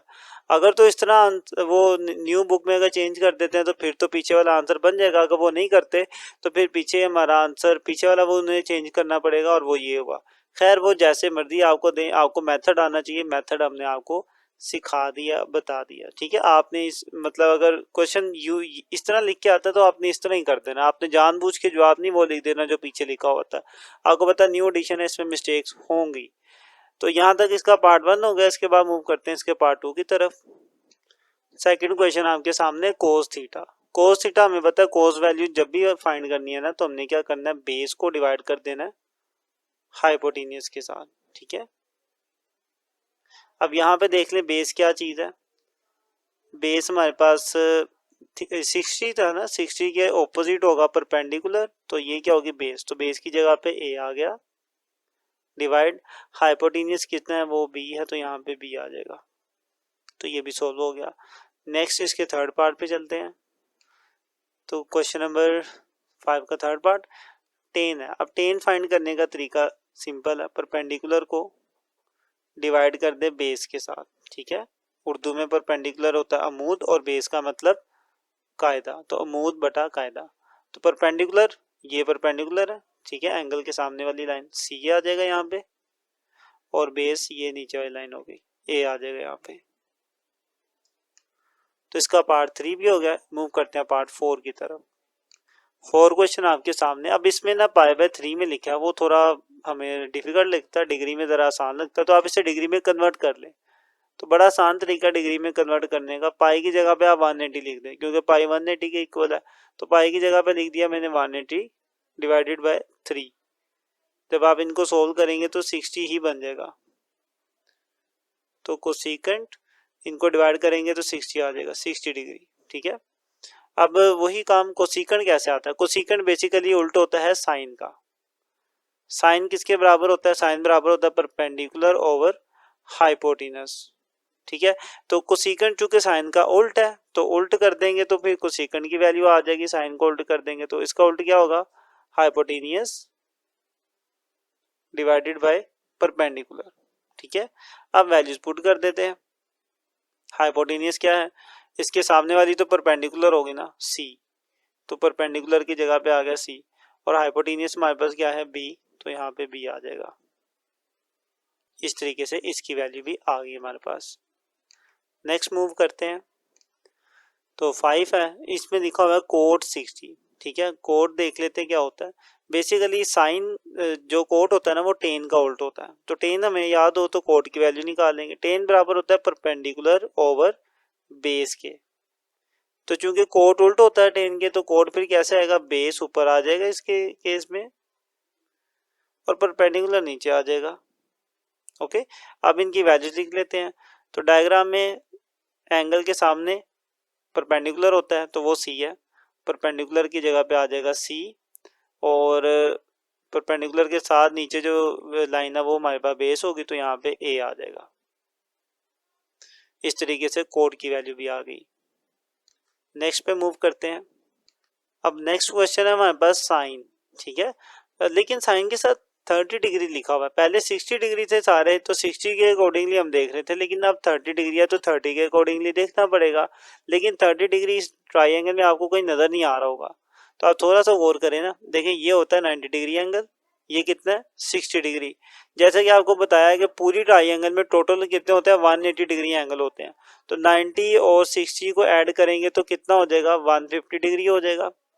और कितने एंगल बाकी रह गए, सिर्फ 30 डिग्री बाकी रह गया, तो मतलब ये वाला एंगल कितना होगा, ये 30 डिग्री होगा। ठीक है, जब ये भी ऐड हो जाएगा तो आपके पास कितना बन जाएगा 180 डिग्री एंगल बन जाएगा। तो आप अंदाजे से भी कर सकते हैं, अगर आप चाह रहे हैं इसको थोड़ा सोल्व कर लें तो आप सोल्व करके भी, आपको मैं ये बता देता हूँ कि सोल्व करके भी आप इसे निकाल सकते हैं, ये कोई इतनी मुश्किल चीज़ नहीं है। बस ये चीज़ याद रखें कि तमाम एंगल्स को जमा करके 180 आता है किसी भी ट्राइंगल में। तो एंगल ए जमा एंगल बी जमा एंगल सी कितना आएगा 180 डिग्री आएगा। सबकी वैल्यू लिख दें। एंगल ए तो हमें फाइंड करना है, वो हमें नहीं पता। एंगल बी 90 था और एंगल सी वो 60 है, 180 डिग्री आ गया। इनको जमा किया तो 150 डिग्री हो जाएगा, इज इक्वल टू 180 डिग्री। 150 उस साइड पे जाके माइनस हो जाएगा, तो angle A is equal to 180 minus 150। इन दोनों को आप माइनस कर दें तो आपके पास 30 डिग्री आ जाएगा। तो इस तरीके से भी आप मालूम कर सकते हैं कि ये एंगल कितना है, ये 30 डिग्री वाला एंगल है। चलें, अब 30 डिग्री के अकॉर्डिंगली मुझे साइन की वैल्यू निकालनी है 30 डिग्री के अकॉर्डिंगली। तो अब 30 डिग्री के सामने वाली लाइन क्या काम कर रही होगी, परपेंडिकुलर का काम कर रही होगी। अब ये मेरे लिए क्या है, ये परपेंडिकुलर है, ठीक है, और इसके साथ जो 90 के एंगल पे है वो मेरे पास क्या है, वो मेरे पास बेस है। ये याद रखने के लिए मैं लिख रहा हूँ, आप इसे अपने माइंड में भी रख सकते हैं। तो जैसा कि साइन बराबर होता है परपेंडिकुलर ओवर हाइपोटेनस, तो वैल्यूज पुट करते हैं। परपेंडिकुलर अब हमारे पास क्या है, नीचे वाली लाइन है ए, तो परपेंडिकुलर की जगह पे आ जाएगा ए, डिवाइड हाइपोटेनियस कितना है और वो बी है, वो बी ही रहेगा।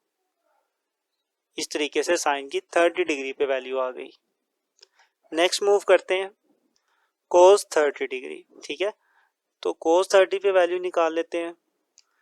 तो कोस की वैल्यू निकालने का तरीका वही है कि आपने बेस को डिवाइड कर देना है हाइपोटेनियस के साथ। अब देख लेते हैं कि बेस क्या है। 30 डिग्री के अकॉर्डिंगली बेस हमारी क्या बनेगी, तो 30 डिग्री के अकॉर्डिंगली बेस हमारे पास सी है और हाइपोटेनियस बी ही था, तो बेस हमारे पास सी थी और हाइपोटेनियस बी ही था। तो ये क्वेश्चन भी हो गया।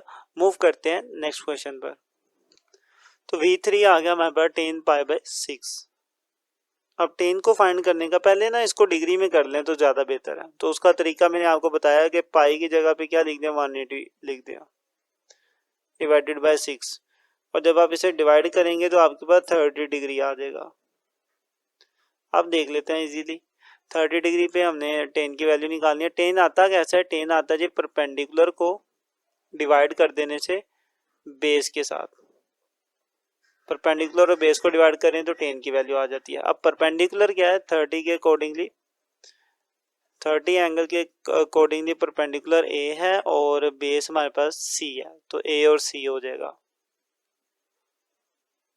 तो इसकी जगह पे आ गया ए और इसकी जगह पे आ गया सी, इसकी वैल्यू भी आ गई। मूव करते हैं नेक्स्ट पर। नेक्स्ट है जी सीकेंड 30 डिग्री, ठीक है। तो सीकेंड बेसिकली उल्ट होता है कोस का, ठीक है। कोस का आपको याद होगा, कोस कैसे निकलता है, बेस को हाइपोटेनियस के साथ डिवाइड करने पर। अब मुझे सीकेंड चाहिए तो सीकेंड के लिए उल्टा काम करेंगे, मैं हाइपोटेनियस को डिवाइड करूंगा बेस के साथ, ठीक है। हाइपोटेनियस की वैल्यू लिखते हैं। हाइपोटेनियस हमारे पास इस ट्रायंगल में ये है जी बी है, तो हाइपोटेनियस की जगह पे बी आ जाएगा। तो हाइपोटेनियस की जगह पे बी आ गया ओवर बेस। बेस की वैल्यू हमने ऊपर भी लिखी है तो यहीं से देख के लिख लेता हूँ, वो सी है तो यहाँ पे सी आ जाएगा। तो ये क्वेश्चन भी हो गया। इसके बाद आपके आखिरी क्वेश्चन की तरफ मूव करते हैं। तो 10 क्वेश्चन पे चलते हैं। Coat 30 degree. तो कोट आपको पहले बताया हुआ है कि वो टेन का उल्टा है, ठीक है। टेन हमारे पास इस तरीके से आता है कि परपेंडिकुलर को हम बेस के साथ डिवाइड करते हैं, क्योंकि कोट उल्टा है तो उल्टा काम करेंगे, हम बेस को परपेंडिकुलर के साथ डिवाइड कर देंगे। अब पूरी एक्सरसाइज में ना उनका यही फोकस था कि आपको ये चीज़ें याद हो जाए। बेस की वैल्यू लिखते हैं। बेस यहाँ पे मैंने वैल्यू लिखी है बेस की, सी थी तो यहाँ पे सी आ जाएगा। परपेंडिकुलर की वैल्यू ए है तो यहाँ पे ए आ जाएगा। लीजिए, इसी के साथ आपका आखिरी क्वेश्चन भी कंप्लीट हुआ और आपकी ये एक्सरसाइज भी सारी की सारी कंप्लीट हो गई। उम्मीद है कि आपको ये सारी एक्सरसाइज समझ आई होगी। जो आपको कॉन्सेप्ट बताए गए आपने उनको अच्छे से समझना है। कहीं पे भी इशू आए तो आप ज़रूर वीडियो में कमेंट किया करो, और अगर समझ आ जाए तब भी कमेंट किया करें और दोस्तों तक शेयर भी कर दिया करें वीडियो को। मिलते हैं इंशाल्लाह नेक्स्ट वीडियो में, तब तक के लिए अल्लाह हाफिज़।